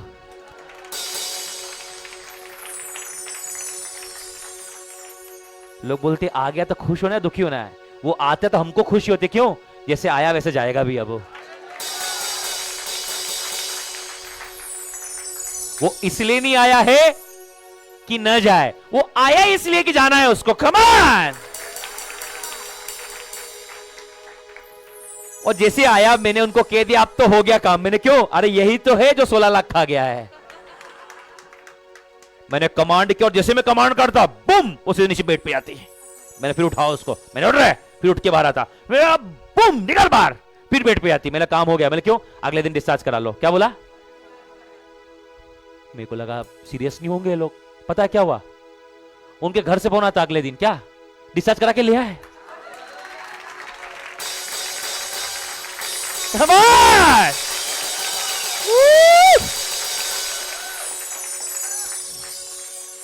सुन रहे हैं क्या आप लोग? घर बुला लिया हमको, बिल्कुल नॉर्मल, बेटी सोफे में बढ़िया। बोले सर यही है, बोले पाँव छू, पाँव मत छुओ। हालेलुया बोलो। बेटे बातचीत करे और देखा उसने मेरी तरफ, बातचीत थोड़ी देर करी, फिर मैंने देखा, मैंने अभी भी है तो मैंने बाहर आ, हाँ मैं ही हूं, ऐसा करता मेरे को। कैसा? मैंने चले जा चुपचाप यहां से, बहुत मारेंगे नहीं तो पकड़ के। उसके लिए प्रार्थना किया, मैंने बोला संडे आइए, आपका स्वागत है। और प्रभु का धन्यवाद करता, परमेश्वर ने उस बहन को डिलीवर किया। उस पति के अंदर विश्वास है, उनके परिवार के अंदर में विश्वास है, लगातार आते रहे। वो बहन का चेहरा बदल गया, चेहरे पर जो शैतान ने ग्लो छीन लिया था, चेहरा काला जैसा हो गया था, मुरझा गया था, चेहरा चमकने लगा। वो बहन को देखकर कह नहीं सकते कि कुछ दिन पहले पागल हो चुकी थी, बेड पर पड़ी थी, डॉक्टरों ने हाथ टेक दिए थे, बोले 16 लाख रुपए खर्च करने के बाद में कोई रिजल्ट नहीं था। उसका पति खुश होकर गया, यहाँ से उसका इटारसी में उनका ट्रांसफर हो गया। जाने से पहले भी पूरा परिवार यहाँ है मिलने के लिए। बोले सर प्रभु का धन्यवाद है, मेरी पत्नी ठीक हुई। आज दिनांक इस बात को लगभग 2 साल होने जा रहे हैं, वो भली चंगी और स्वस्थ है। Come on! हालेलुया। और जो 2 साल पहले थे यहाँ पर, वो काफी लोग इन बहन को जानते भी हैं, उनकी गवाही सुनी भी है। हालेलुया। खासकर जिस लोग इस बात को जानते हैं, ऐसा इसलिए संभव हो पाया कि यीशु हमारे साथ है, यीशु हमारे। आपको इस बात को समझना है, जब आप अपने अंदर इस बात को बिठा लेंगे कि यीशु मसीह आपके अंदर है, तो आप कोई गलत काम नहीं करेंगे, ना आप बुराई करेंगे, ना आप निंदा करेंगे, ना कुछ गलत बातों को देखेंगे, ना कुछ गलत बातों को, चीजों को खाएंगे। आप अपने आप को मेंटेन करेंगे, अपनी पवित्रता को मेंटेन करेंगे, और पवित्रता के साथ में आप परमेश्वर की सेवा करेंगे। मैं आपको बताना चाहता हूं, ऐसे करने वाले एक महान अभिषेक के साथ चलेंगे। गलातियों 5:24, गलातियों 2:20 में हम लोगों ने पढ़ा, 2:20 में पढ़ा कि अब मैं जीवित नहीं, मसीह मुझ में। ठीक है, नेक्स्ट देखेंगे हम लोग, नेक्स्ट स्लाइड जल्दी से। नेक्स्ट, प्रतिदिन अपना क्रूस।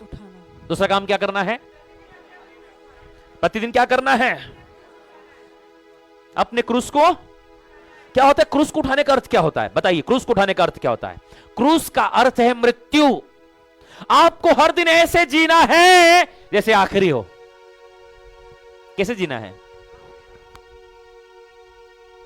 आधा समय व्यक्ति का पता, कल क्या करेंगे, कल क्या करेंगे। बहनें कल का ही बनावांगा। आधा बहनों का जिंदगी ये सोच में निकल जाती, क्या बना है, क्या बना है शाम को, कल क्या बनाना है। आप लोग ये क्या नहीं होता क्या? इधर बहनों होता है आपके घर में? ऐसा होता है ना, सब क्या होता है।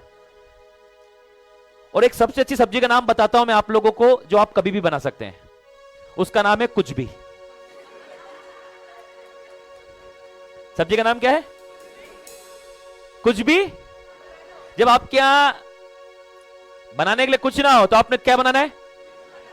कुछ भी। हाँ, बहुत टेस्टी बनती है, हमारे भी बनाते हैं हम लोग। क्या बनाना है? सुना है आपने इस सब्जी का नाम? क्या बनाना है? कुछ भी बना लो। हालेलुया। तो जब इधर से जाएंगे तो सामने चौराया आएगा ना, वहां पर मिलती है सब्जी ना, तो साथ में लेके जाना आप लोगों ने, शाम को बनाना। कोई क्या बनाया है? कुछ भी बना लिया है। हालेलुया। क्रूस का अर्थ है, cross is the sign of death. क्रूस जो है वो मृत्यु का चिन्ह है। यीशु कहते हैं कि मेरे पीछे आने वाला अपनी मृत्यु को साथ में लेकर चले। इसका मतलब एक मरने वाले व्यक्ति के अंदर में सांसारिक चीजों के लिए जीने की इच्छा नहीं होती। यदि आपको बता दिया जाए कि आप कल मरने वाले हैं, तो क्या आप नोट इकट्ठा करने वाले हैं? अपना धन इकट्ठा करने वाले हैं? आप तो सोचेंगे जो मुझे आज्ञा देना आज ही दे देता हूं, जब याकूब के मरने का समय आया तो याकूब ने क्या किया पता है? यूसुफ के दोनों बेटों को बुलाया, एप्रेम और मनशे को, और दोनों को आशीष दिया। आप लोग यही हैं क्या? वो व्यक्ति जो मरने वाला वो क्या करेगा? क्या करेगा? आप आशीष देने के लिए बुलाए गए। क्रूस उठाने का मतलब है कठिनाइयों और चितौनियों का सामना करने के लिए तैयार रहना। क्या लिखा है? इसमें नहीं है ना, पीछे। कठिनाइयों और चितौनियों को सामना करने के लिए तैयार रहना, जो कि यीशु के पीछे चलने के साथ में क्या आती है? हम सोचते हैं कि जब हम मसीह में आ गए हैं तो सब कुछ बढ़िया होगा। नहीं रे भैया, मसीह में आने के बाद सही जंग शुरू होती है। आपकी सच्चाई मसीह में आने की बात प्रकट होगी। क्यों? शैतान पूरी ताकत से आपके पीछे लगेगा। यदि आपके गांव में, आपके शहर में सताव है आप पर, तो आप प्रभु का धन्यवाद करना, आप मसीह के साथ चल रहे हैं। शैतान उन्हीं को परेशान करता है जो शैतान जिन्हों अपना विरोधी समझता है। हम शैतान के विरोधी, इसलिए शैतान परेशान करता है।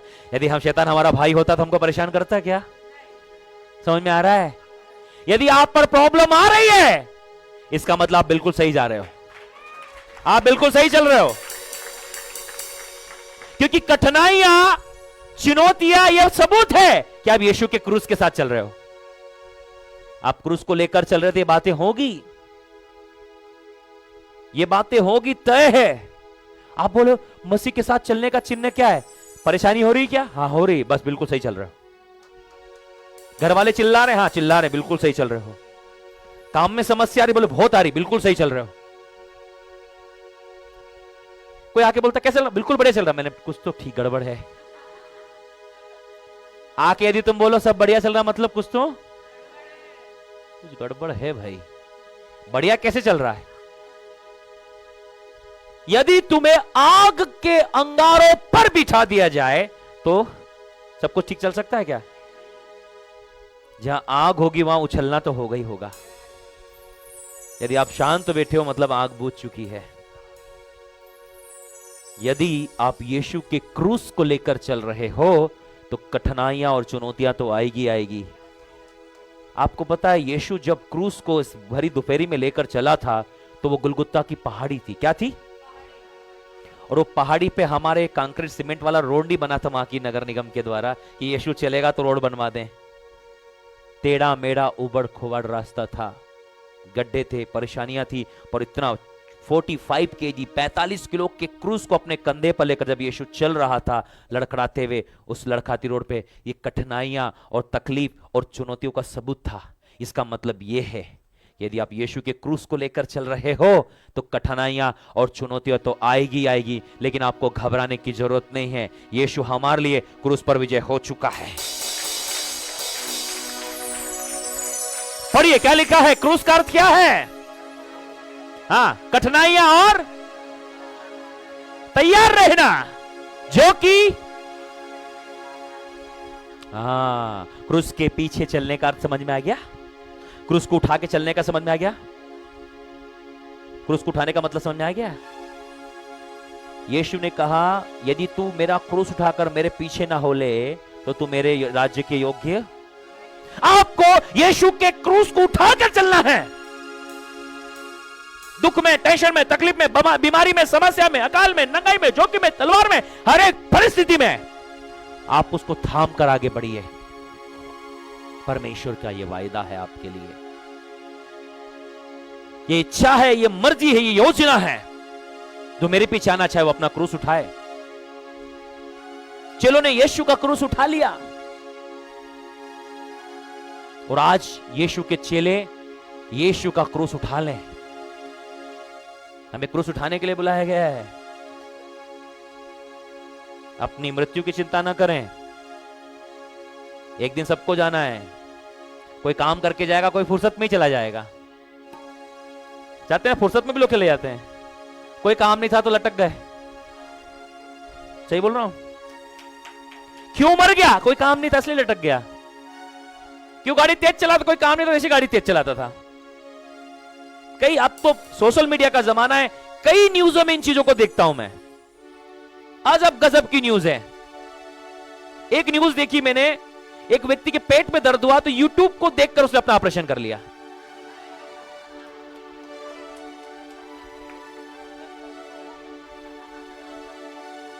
अब क्या बोलोगे इस बारे में आप? किसको देख के?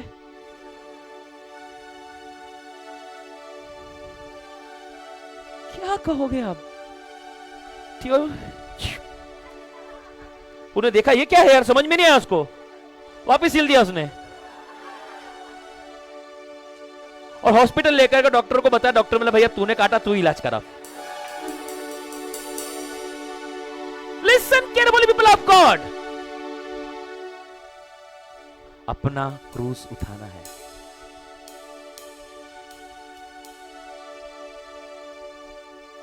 पहला कुरिन्थियों, जल्दी से निकालो। क्रूस क्या है? क्रूस उठाना। क्रूस उठाने में कितना पावर है आप देखो। आप उसको देखो। ये पौलुस ने जीवन भर क्रूस की कथा सुनाई है। पहला कुरिन्थियों 1:18, जल्दी से निकालो, उसको पढ़ो तो स्पीड से और उसको अंडरलाइन कर लो। मैंने पिछली बार भी पढ़ाया था आपको। क्योंकि क्रूस की कथा नाश होने वालों के लिए मूर्खता है, परंतु हम उद्धार पाने वालों के लिए परमेश्वर की सामर्थ है। पड़ोसी को बोलो परमेश्वर की सामर्थ चाहते हो? क्रूस उठा लो।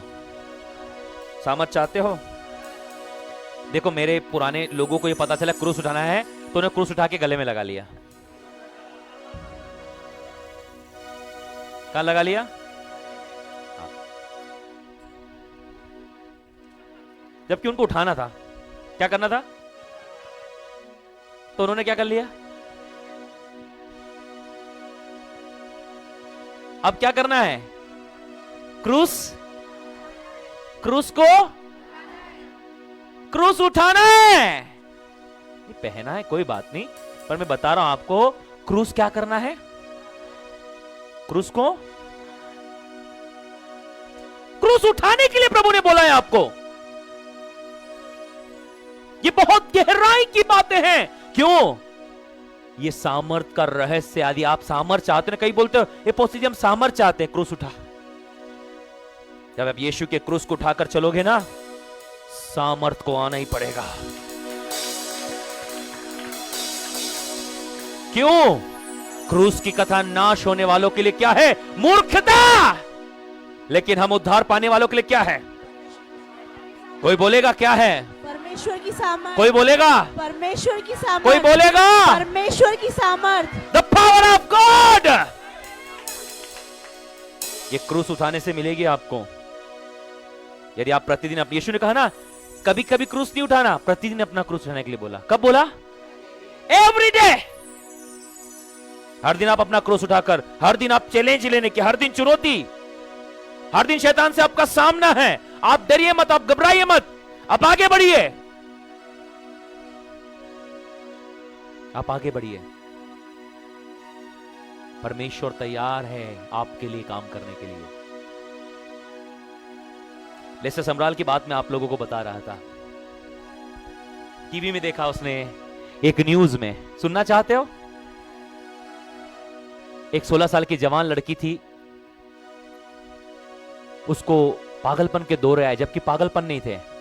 सारे न्यूज वालों ने लगाया, वो बहुत बड़ी न्यूज बनी।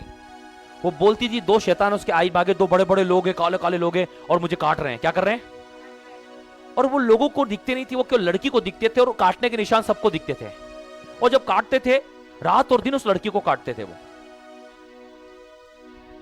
और ये हालत हो गई उस लड़की की कि हॉस्पिटल से निकाल उसको जेल के कमरे में रख दिया। इसलिए रखा कि उसने कोई अपराध किया है, उसको प्रोटेक्ट करने के लिए कि शायद जेल में वो नहीं आएंगे। पर जेल में भी सारी न्यूज चैनलों ने उसको कवर किया और एक बढ़िया न्यूज पूरे देश के लिए बन गया, क्योंकि लड़की रात और दिन चिल्लाती थी वो आ गए, वो मुझे काट रहे हैं। और जब वो काटते थे शैतान उनको हाथों से, लड़की के हाथों से खून निकलता था। एक दिन लेस्टर सम्राट न्यूज देख रहे थे और जैसे न्यूज में खोला तो लड़की की चीखें उसके अंदर सुनाई दी। वो लड़की की हालत देखते नहीं बनी न्यूज में उसको, लेस्टर सम्राट को। उन्हें न्यूज बंद कर दी और लेस्टर दुखी होने लगे, घुटने के बल आ गए, रोने लगे और प्रार्थना करने लगे। बोले प्रभु मैं जानता हूं ये शैतान है जो इसे काट रहा है, आपको पता है उस शहर के लिए लेस्टर समराल को प्रचार करने की इजाजत नहीं थी, पता है वहां पर कि तुमको यहां पर प्रचार। बोले प्रभु मेरे को तो प्रचार करने की इजाजत नहीं है, मैं किसी के लिए प्रार्थना नहीं कर सकता, मैं प्रचार नहीं कर सकता, अब मैं क्या करूं। ये घुटना टेकने लगा, बोले प्रभु मैं इस हालत, बेटी की हालत नहीं, जवान लड़की को शैतान कैसा काट सकता है। ये पवित्र क्रोध से भर गए, प्रार्थना करने लगे और प्रभु की आवाज आई, यदि तू प्रार्थना करेगा तो मैं इसे छुड़ाऊंगा। क्या बोला?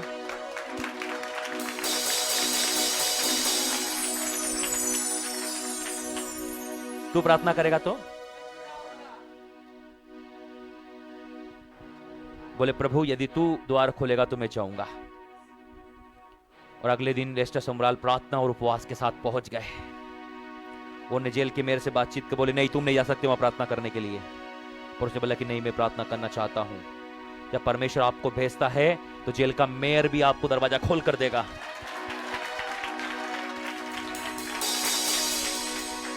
और जब खबर पता चले कि लेस्टर समराल प्रार्थना करने के लिए आ रहे हैं, उसके लिए पता है आपको न्यूज चैनल वाले भी पहुंच गए, डॉक्टर की टीम भी पहुंच गई, वहां का मेयर भी पहुंच गया। और जब हॉस्पिटल में पहुंचे उस लड़की को देखा और बातचीत किया। और उसी वक्त जब ये बात कर रहा था, प्रार्थना कर रहा था, उसने यीशु मसीह के नाम से आज्ञा दी, बोले शैतान मैं तुझे यीशु मसीह के नाम से आज्ञा देता हूं, तो उस लड़की से बाहर निकल जा। और उसी वक्त शैतान ने उसको जोर से काटा। लोगों ने सोचा अब कुछ नहीं होगा, और इसने प्रार्थना किया, लड़की शांत हो चला गया। और अगले दिन न्यूज में क्या आया? लेस्टर समराल को भी शैतान ने भगा दिया। न्यूज वालों ने क्या छापा? लेस्टर समराल हार गया, पर लेस्टर समराल जानता वो हारा नहीं है। बोले प्रभु मैं उपवास प्रार्थना और करूंगा और प्रार्थना के साथ जाऊंगा। और अगले दिन फिर ऊपर प्रार्थना के साथ वो गया, और उस दिन शैतान को जाना पड़ा। आपको पता है क्या हुआ? उस देश के लिए परमेश्वर ने सुसमाचार के दरवाजे खोल दिए। और वहां के मेयर ने बोला आप ओपन मीटिंग चलाओ, कम ऑन। और हजारों आत्माएं बचाई गई एक मिरेकल के द्वारा। पीपल ऑफ गॉड, जब आप चुनौतियां लेते हो, आप चुनौती लेने का कि हां प्रभु मैं जाऊंगा उस जेल के अंदर में, शैतान तेरी हिम्मत कैसे हुई इस लड़की को काटने के लिए? शैतान के विरोध में खड़े हो गए। मैं आपसे कहना चाहता, ये वही व्यक्ति कर सकता है जो अपना क्रूस उठाता है। क्या हो गया? मर गया तो मर गया रे भैया, पर शैतान तुझे तो निकाल के ही छोड़ेंगे। पीपल ऑफ गॉड, क्रूस की कथा नाश होने वालों के लिए कैसी है? कोई आवाज उठाएगा? मूर्खता। हमारे लिए क्या है? परमेश्वर की सामर्थ। बोले बोले the power of God, the power of God. हमारे लिए क्या है? परमेश्वर की सामर्थ। हमारे लिए क्या है? परमेश्वर की सामर्थ। हमारे लिए क्या है? परमेश्वर की सामर्थ। हमारे लिए क्या है? परमेश्वर की सामर्थ। आपके लिए परमेश्वर की सामर्थ्य है। याद रहेगा, याद रहेगा। हाँ, हमारे लिए क्या है? फटाफट पढ़िएगा रोमियो 8 5 से लेकर 7 तक। जल्दी से लगाइएगा, आगे के 2 वर्ष को भी निकालिएगा, जल्दी से लिख लीजिएगा। रोमियो 8 अध्याय 5 से लेकर 7 तक, जल्दी से पढ़िए। क्योंकि शारीरिक व्यक्ति शरीर की बातों पर मन लगाते हैं, परंतु आध्यात्मिक व्यक्ति आत्मा की बातों पर मन लगाते हैं। आध्यात्मिक व्यक्ति की कौन सी बातों पर मन लगाते हैं? आत्मा की बातों पर। जो यीशु का क्रूस उठाते वो किसकी बातों पर मन लगाते हैं? आत्मा की बातों लेस्टर पर। समराल ने कौन सी बातों पर मन लगाया? आत्मा की बातों पर। शैतान तेरी हिम्मत उस बेटी को कैसे काट सकता है तू? वो घुस गए इस जेल के अंदर में उसको छुड़ाने के लिए। आपके अंदर बीमारों को देखकर ऐसी इच्छा होती है, आपके अंदर दुष्ट आत्मा से जकड़े लोगों को देखकर इच्छा होती है, और पाप में पड़े हुए नाश होने वाले लोगों को देखकर आपके अंदर इच्छा होती है। यदि आपके अंदर ऐसी इच्छा होती है तो याद रखो आप क्रूस लेकर चल रहे हैं। यदि आपके अंदर उनको बचाने की इच्छा नहीं है, दुष्ट आत्मा से जकड़े हुए लोगों के लिए मेरी सभाओं में लोग कहते हैं ये किस आदमी को उठा कर ले आए तुम, जो मेरी मीटिंग कराता वो घर चला जाता है और मैं लोगों के लिए प्रार्थना करता रहता हूं। 12 बजे बोले सर 12 बज गई, खाना खा लो। मेरा भोजन ये लोग है, अभी भी ये लोग खड़े हैं प्रार्थना के लिए, मैं प्रार्थना करूंगा। खाना तो मेरे घर में भी है, मैं खाना खाने नहीं आया हूं, मैं सेवा करने आया हूं। मेरी सभा चालू करने का समय तो है, बंद होने का समय नहीं। जब तक लोग खड़े रहते मैं प्रार्थना करता रहता हूं। अरे लोग प्रार्थना के लिए तड़प रहे हैं, शैतान उन्हें मार रहा है बीमारियों से, दुष्ट आत्माओं से, जादू टोने से, और आपको लगता है मैं सभा बंद कर दूं? नो, ये मुझसे नहीं हो सकता। मैं उनके लिए प्रार्थना करूंगा। सर बहुत टाइम हो गया है, उससे क्या फर्क पड़ता है? सर खाना तो घर पे भी मिल रहा था। मैं यहां खाने के लिए नहीं आया हूं, मैं लोगों को आत्मिक भोजन देने के लिए आया हूं। एक एक के लिए प्रार्थना, एक एक के लिए प्रार्थना, 200, 400, 500, 700, एक एक के लिए प्रार्थना। लास्ट टाइम पुणे के अंदर में था मैं, उनका वर्शिप टीम का बंदा आखिरी में खड़ा हुआ, बोले सर मैंने आज तक ऐसे आदमी को नहीं देखा। मैंने क्या हुआ? बोले आप आखिरी तक लोगों के लिए प्रार्थना कर, सभा 12 बजे चालू हुई, आप लोगों के लिए 5 बजे तक प्रार्थना करते रहे। मैंने और लोग भी होते ना तो मैं 10 बजे तक भी प्रार्थना करता। क्यों? क्योंकि मैं इसी काम के लिए भेजा गया। बोले सर खाने का समय तो 3 बजे था, 5 बज रही। मैंने उससे बात से कोई फर्क नहीं पड़ता, उस बात से मेरा पेट भरा हुआ है। क्यों? मेरे परमेश्वर मुझे आत्मिक भोजन से तृप्त करता है।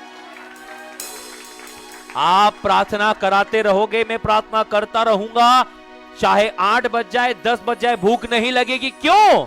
वो मुझे सामर्थ्य देता, उसमें मैं सब कुछ कर सकता हूं। पढ़िए आगे आगे, स्पीडली। शरीर पर मन लगाना तो मृत्यु है, आत्मा पर मन लगाना और जीवन और शांति है। नेक्स्ट, क्योंकि शरीर पर मन लगाना तो परमेश्वर से पैर रखना है। क्योंकि ना तो परमेश्वर की व्यवस्था के अधीन है और ना हो सकता है। इसलिए आप आत्मा की ओर ध्यान लगाइए। परमेश्वर ने जो आत्मा आपको दी है वो परमेश्वर की ओर से सामर्थ्य है। और मैं आपसे कहना चाहता हूं, जितना ज्यादा आप आत्मा और आत्मा की बातों पर मन लगाएंगे, आप अलौकिक और अलौकिक होते चले जाएंगे। नेक्स्ट, अगला निकालिए जल्दी से। गलातियों 5:17, स्पीडली। क्योंकि शरीर आत्मा के विरोध में और आत्मा शरीर के विरोध में। शरीर क्या बोल रहा है पता है? पड़ोसी को बोलो, शरीर क्या बोल रहा है पता है? थोड़ा सा और सो लेता हूं, थोड़ा सा और। शरीर घूमना चाहता है, शरीर आनंद चाहता है, शरीर कुछ खाना चाहता है। जब आप प्रार्थना में बैठते हो तो आपको लगता है कुछ खा लेना चाहिए। जब आप प्रार्थना में बैठते हो तो आपको प्यास लगना शुरू होती है। जब आप प्रार्थना में बैठते तो आपके पांव में दर्द होने लगता है। जब आप प्रार्थना में बैठते तो आपको नींद आने लगती। शरीर नहीं चाहता कि आप प्रार्थना करें। बेनीहीन कहते हैं मैं शरीर को उठाता, उठ और प्रार्थना कर। मैं अपने शरीर को कॉलर से पकड़कर उठाता और कहता तुझे प्रार्थना करनी होगी। स्मिथ विगलस्वर्थ से एक व्यक्ति ने पूछा, स्मिथ विगलस्वर्थ के बारे में आप जानते हैं, दुनिया का सबसे खतरनाक चंगाई करना, 30 मुर्दा जिंदा किया। कितना? बोले सुबह उठकर आप कैसे अपने आप को जल्दी उठाते जगाते हैं? बोले सुबह में जब उठता हूं तो उछल के बिस्तर से कूद कर बाहर आता हूं। कैसे आता हूं? जंप करता हूं और 15 मिनट तक प्रभु के सामने नाचता और गाता हूं। हालेलुया! आप यदि सुबह उठकर आप प्रभु की आराधना करें और नाचे तो कोई नींद आने वाली क्या? 15 मिनट तक। और अपन प्रभु तेरा धन्यवाद, हालेलुया हालेलुया। तो टेका लेके प्रार्थना कर लेता हूं।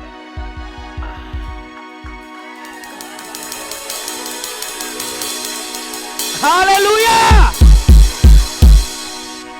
पड़ोसी को लोग टेका लेके प्रार्थना नहीं करनी है। टेका लेके प्रार्थना नहीं करनी है। टेका लेके बैठे हैं लोग उधर।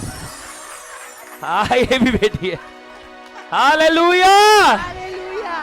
नहीं दीवार मत तोड़ो, बैठो बैठो अभी तो।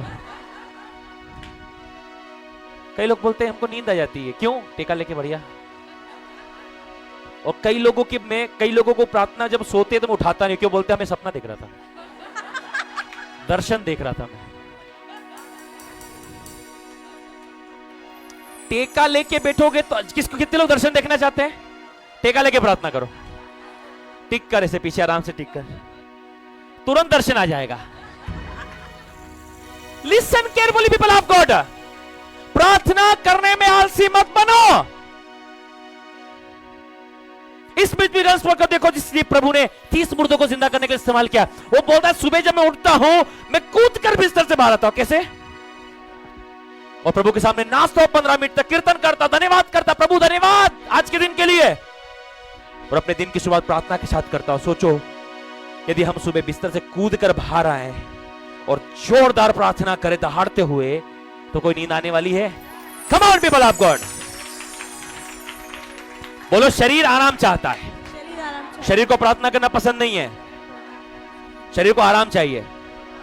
हाँ, शरीर आज बोलेगा बहुत टाइम हो गया अपोस्टल जी, बंद कर दो आप। शरीर क्या बोल रहा है? बंद। पर अंदर की आत्मा बोल रही है और चाहिए, और चाहिए तेरा जलाल मुझे, और चाहिए, और चाहिए, और चाहिए तेरा जलाल मुझे, और चाहिए, और चाहिए तेरा जलाल, और चाहिए, और चाहिए रूह का जलाल, अपनी कुव्वत में आ, अपनी कुव्वत में आ, अपनी जान जलाल में आ, ओ तेरे रूह का मसा मैनू और चाहिए, और चाहिए और चाहिए तेरा जलाल। मुझे, और चाहिए, और चाहिए, और चाहिए। Come on people of God, जलाल मुझे, और चाहिए। Hallelujah, hallelujah. हालेलुया। जल्दी से जल्दी अगला वचन देखें, एक दो वचन बोल के क्योंकि शरीर आत्मा के विरोध में और आत्मा शरीर के विरोध में लालसा करता है, Yes, और finish. ये एक दूसरे के विरोधी है। बस बस बस बस बस। पहला कुरिन्थियों 9:27 पढ़े, 1 कुरिन्थियन चैप्टर 9:27। ये बहुत पावरफुल वचन में दे रहा हूं आप लोगों को। पहला कुरिन्थियों 9:27। शरीर को कैसे वश में लेकर आना है? अपने देह को क्या करता हूं? और परंतु मैं अपनी देह को मारता, कूटता और वश में लाता हूँ। सुनो, जो लोग अपनी देह को मारकर कूटकर वश में लाएंगे, उसको बोलो बेट प्रार्थना करनी तुझे आज, कहीं जाना, खाना नहीं मिलेगा तुझे आज, पानी नहीं मिलेगा। आपको पता है प्रारंभिक दिनों में मैं टारगेट रहता 100 पेज पढ़ूंगा तो ही उठूंगा। कितना कितना पेज? और 100 पेज पढ़ते समय तुझे पानी नहीं मिलेगा, याद रखना। शरीर को क्या बोलता था मैं? मेरे लिए उपवास रखना बहुत कठिन था। क्या था मतलब? उपवास मैंने रखा है तो 8 बजे भी मैं उठाऊं तो 12 बजे तक मेरे प्राण जाने की संभावना होती थी। कितनी देर में? शैतान बोलता इसके प्राण जाने वाले हैं अब। मुझे लगता मेरा आखिरी दिन आ चुका है। वो कर लिया जो करना था उसने, मर मर के सीखा। पर परमेश्वर आज किस लेवल पर लेकर आया पता है? आज मैं बोलता हूं एक दिन पहले, कल मैं उपवास में हूं। क्या बोलता हूं? सुबह मेरे पेट पे ताला लग जाता है, ना मुझे भूख लगती है ना मुझे कुछ होता है, ख्याल तक भी नहीं आता, मानो किसी ने पेट में ताला लगा दिया है। तुम मेरे साथ बैठकर भजिए तलो या समोसा तलो, मेरे पेट में से आवाज तक नहीं, वो बोलेगा भी, हिम्मत भी नहीं होगी उसकी कि यार थोड़ा सा खा ले। आप अपने शरीर को मारकर कुटकर वश में ला सकते हैं। People of God, come on come on. आप अपने शरीर को कैसे करना है? बोलो शरीर, बोलो परमेश्वर नहीं करेगा, ये आपको करना है। आपको क्या लगता है परमेश्वर करेगा? परमेश्वर आपको कूटेगा, कोड़े लगाएगा क्या? नहीं। बोलो शरीर को मारना है, कूटना है और एक अच्छी बात बताऊं, जिससे हम गुस्सा होते ना, उसका मुंह भी देखना पसंद नहीं करते। तो मैं चाहता हूं आप नशे से गुस्सा हो जाएं। किससे? तंबाकू, बीड़ी, सिगरेट, कोई भी नशा जीवन में है, उससे गुस्सा हो जाए। तेरी जिंदगी और बात नहीं करूंगा मैं आपसे कहना चाहता हूं वो दोबारा नहीं आएगा। आप पाप से गुस्सा कर लीजिए, पाप तेरा मुंह नहीं देखूंगा मैं, आप काम बंद हो जाएगा। आपको अपने शरीर पे ऐसी कोई भी आदत है आप छोड़ सकते हैं। 2011 में मैं बहुत नशा करता था, बहुत स्मोकिंग करता था, एक ही झटके में प्रभु ने छुड़वा दिया। आज कुछ लोग मिलते हैं, सर धीरे धीरे छूटेगी। मैंने कभी नहीं छूटेगी, या तो छूटती है या तो प्रभु के राज्य में धीरे धीरे कुछ नहीं है, क्योंकि धीरे धीरे वाला कभी शैतान उसको छोड़ने नहीं देगा, एहसास ही नहीं होने देगा। प्रभु के पास आने के लिए एक निर्णय है, हां या नो। मतलब जक्कई धीरे धीरे नहीं बदला, जक्कई एक ही पल में प्रभु के पास आके बदल गया, क्योंकि प्रभु के पास आना एक निर्णय है। आपने निर्णय ले लिया मतलब हो गया। क्रूस को उठाना एक निर्णय है। आज उठा लिया कल छोड़ दिया, आज उठा लिया कल छोड़ दिया, आज उठा लिया कल छोड़ दिया। नो, प्रभु ने बोला प्रतिदिन अपना क्रूस उठा। हालेलुया। हाँ, मैं अपनी देह को मारता कुटता और वश में लाता हूं। ऐसा ना हो कि औरों को प्रचार करके आप ही किसी रीति से क्या हो जाऊं, निकम्मा ठहरू। इसलिए हम जब मसीह के पत्रियां हैं, जब हम लोगों को बताते हैं हम प्रभु पे विश्वास करते हैं, हम प्रार्थना करते हैं, और हमको यदि वही काम करते हुए देखेंगे तो क्या वो विश्वास करेंगे? आपको पता है आपके और मेरे परिवार के कई लोग क्यों विश्वास नहीं कर रहे हैं? हमारे कामों को देखकर। किसको देखकर? जब आपके जीवन को देखेंगे, अरे ये तो वादे के पक्के लोग हैं, ये तो जो बोलते वो करते हैं, इनका जीवन अच्छा है, ये झगड़ा नहीं करते, गाली नहीं देते, नशा नहीं करते, ये सबसे अच्छे से रहते हैं, ये तो बहुत अच्छे लोग हैं, हम भी अच्छे परमेश्वर के पास आते हैं। Come on. आखिरी और अंतिम बात को निकालेंगे, तीसरी स्लाइड को जल्दी से निकालेंगे, खत्म करेंगे हम लोग, टाइम इज ओवर।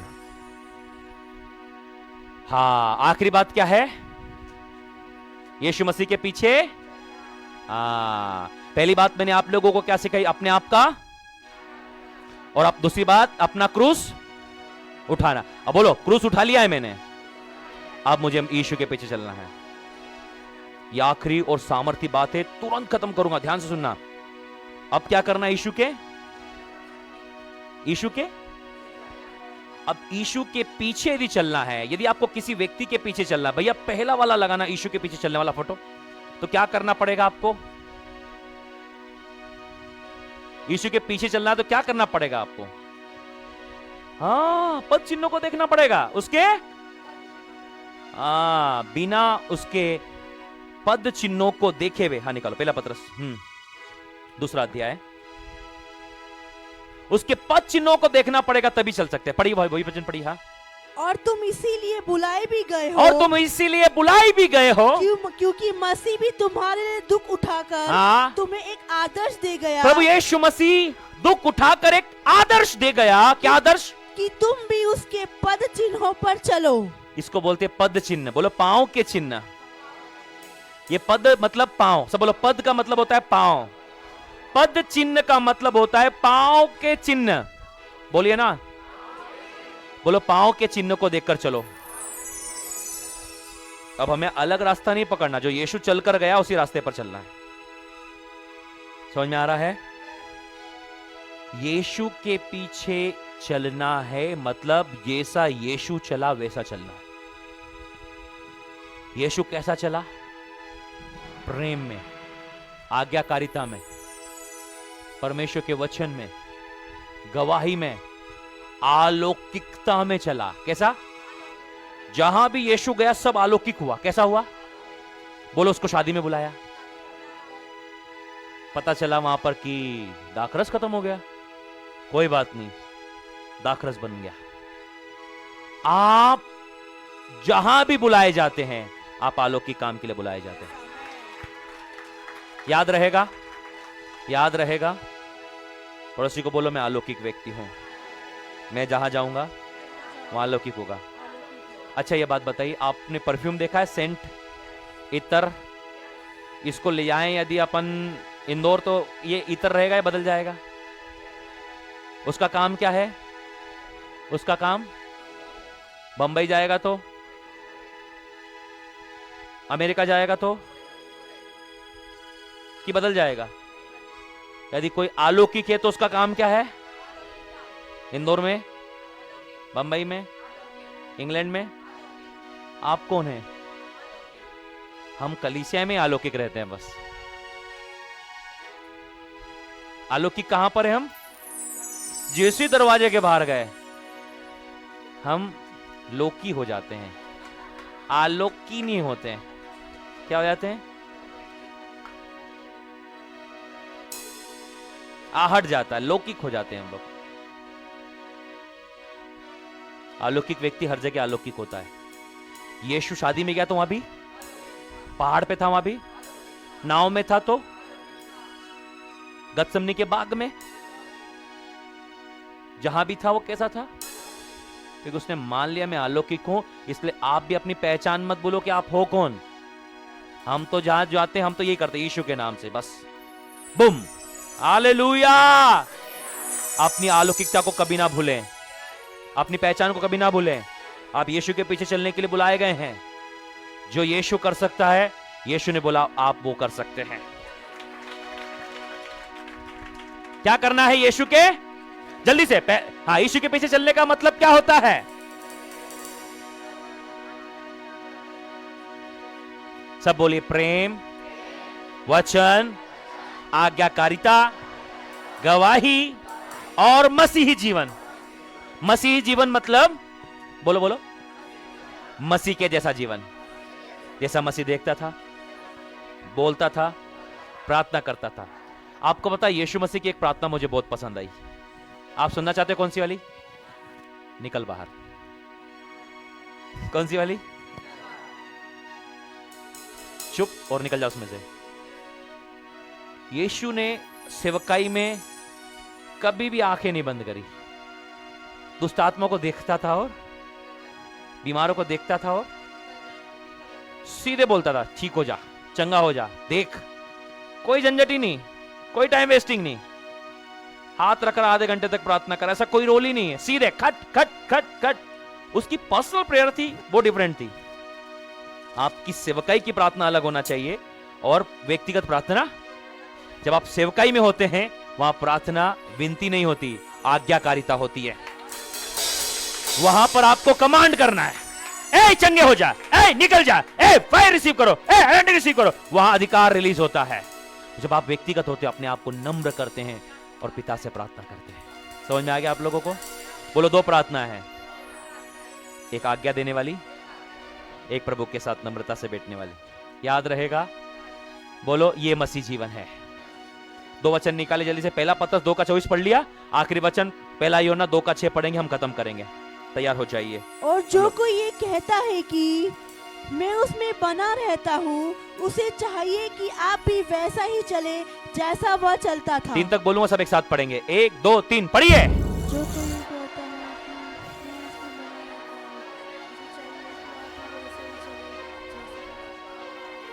कितने लोग यीशु में बने रहते हैं? सब लोग। तो आपको क्या करना चाहिए अब? जैसा यीशु, जैसा यीशु। बोलो, यीशु कैसा चला? बोलो, अलौकिकता में, अधिकार में, प्रेम में, वचन में, आज्ञाकारिता में, परमेश्वर के जीवन में यीशु चला। बोले, मुझे यीशु को देखना है। यीशु ने कैसे प्रार्थना किया? जब वो बीमारों के लिए कैसे प्रार्थना किया? मुझे बीमारों के लिए ऐसी प्रार्थना करनी है। बोलो, दुष्टात्मा के लिए कैसे प्रार्थना किया? सीधे आज्ञा दिया, शुभ कर, निकल जा। ठीक है, याद रहेगा? और बोला, पिता के साथ कैसी प्रार्थना किया? स्वर्गीय पिता, है पिता।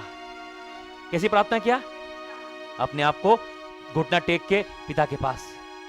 समझ में आ रही है आप लोगों को? तो बोले, जब मुझे पिता के पास प्रार्थना करनी है वो अलग है, पर जब शैतान के सामने प्रार्थना करनी है तो वहां मत घुटने टेकना। हे शैतान, निकल जा।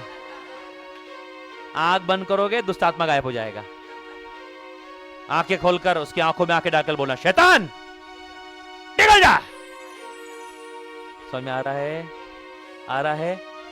तो क्या लिखा है यहां पर? जो कोई ये कहता है कि मैं उसमें, उसे क्या करना चाहिए? जैसा वो। कितने लोग तैयार है वैसे ही चलने के लिए? तैयार हो? अपने स्थान पर खड़े हो। 2 मिनट के लिए प्रार्थना करेंगे हम लोग। आज हमने 3 बातों को सीखा। पड़ोसी को बोलो, 3 बातों को सीखा है। 3 बातें सीखी हैं। जल्दी बोलो, 3 बातें। 3 बातें सीखी हैं। क्या है पहली? पहली बात बोलो, अपने आप का, जो अपने आप का इंकार करना है। दूसरी बात, अपना क्रूस उठाना है। कब? प्रतिदिन अपना क्रूस उठाना है। बोलो, तीसरी बात, यीशु के पीछे चलना है। क्या करना है? यीशु ने कहा, जो कोई मेरे पीछे आना चाहे वो अपना क्रूस उठाए और मेरे पीछे हो ले। हमको क्या करना है? यीशु के पीछे। कितने लोग तैयार हैं? कितने लोग तैयार हैं? उस अलौकिकता के लिए तैयार हैं? उस अलौकिकता के लिए तैयार हैं? यीशु के पीछे चलने के लिए तैयार हैं?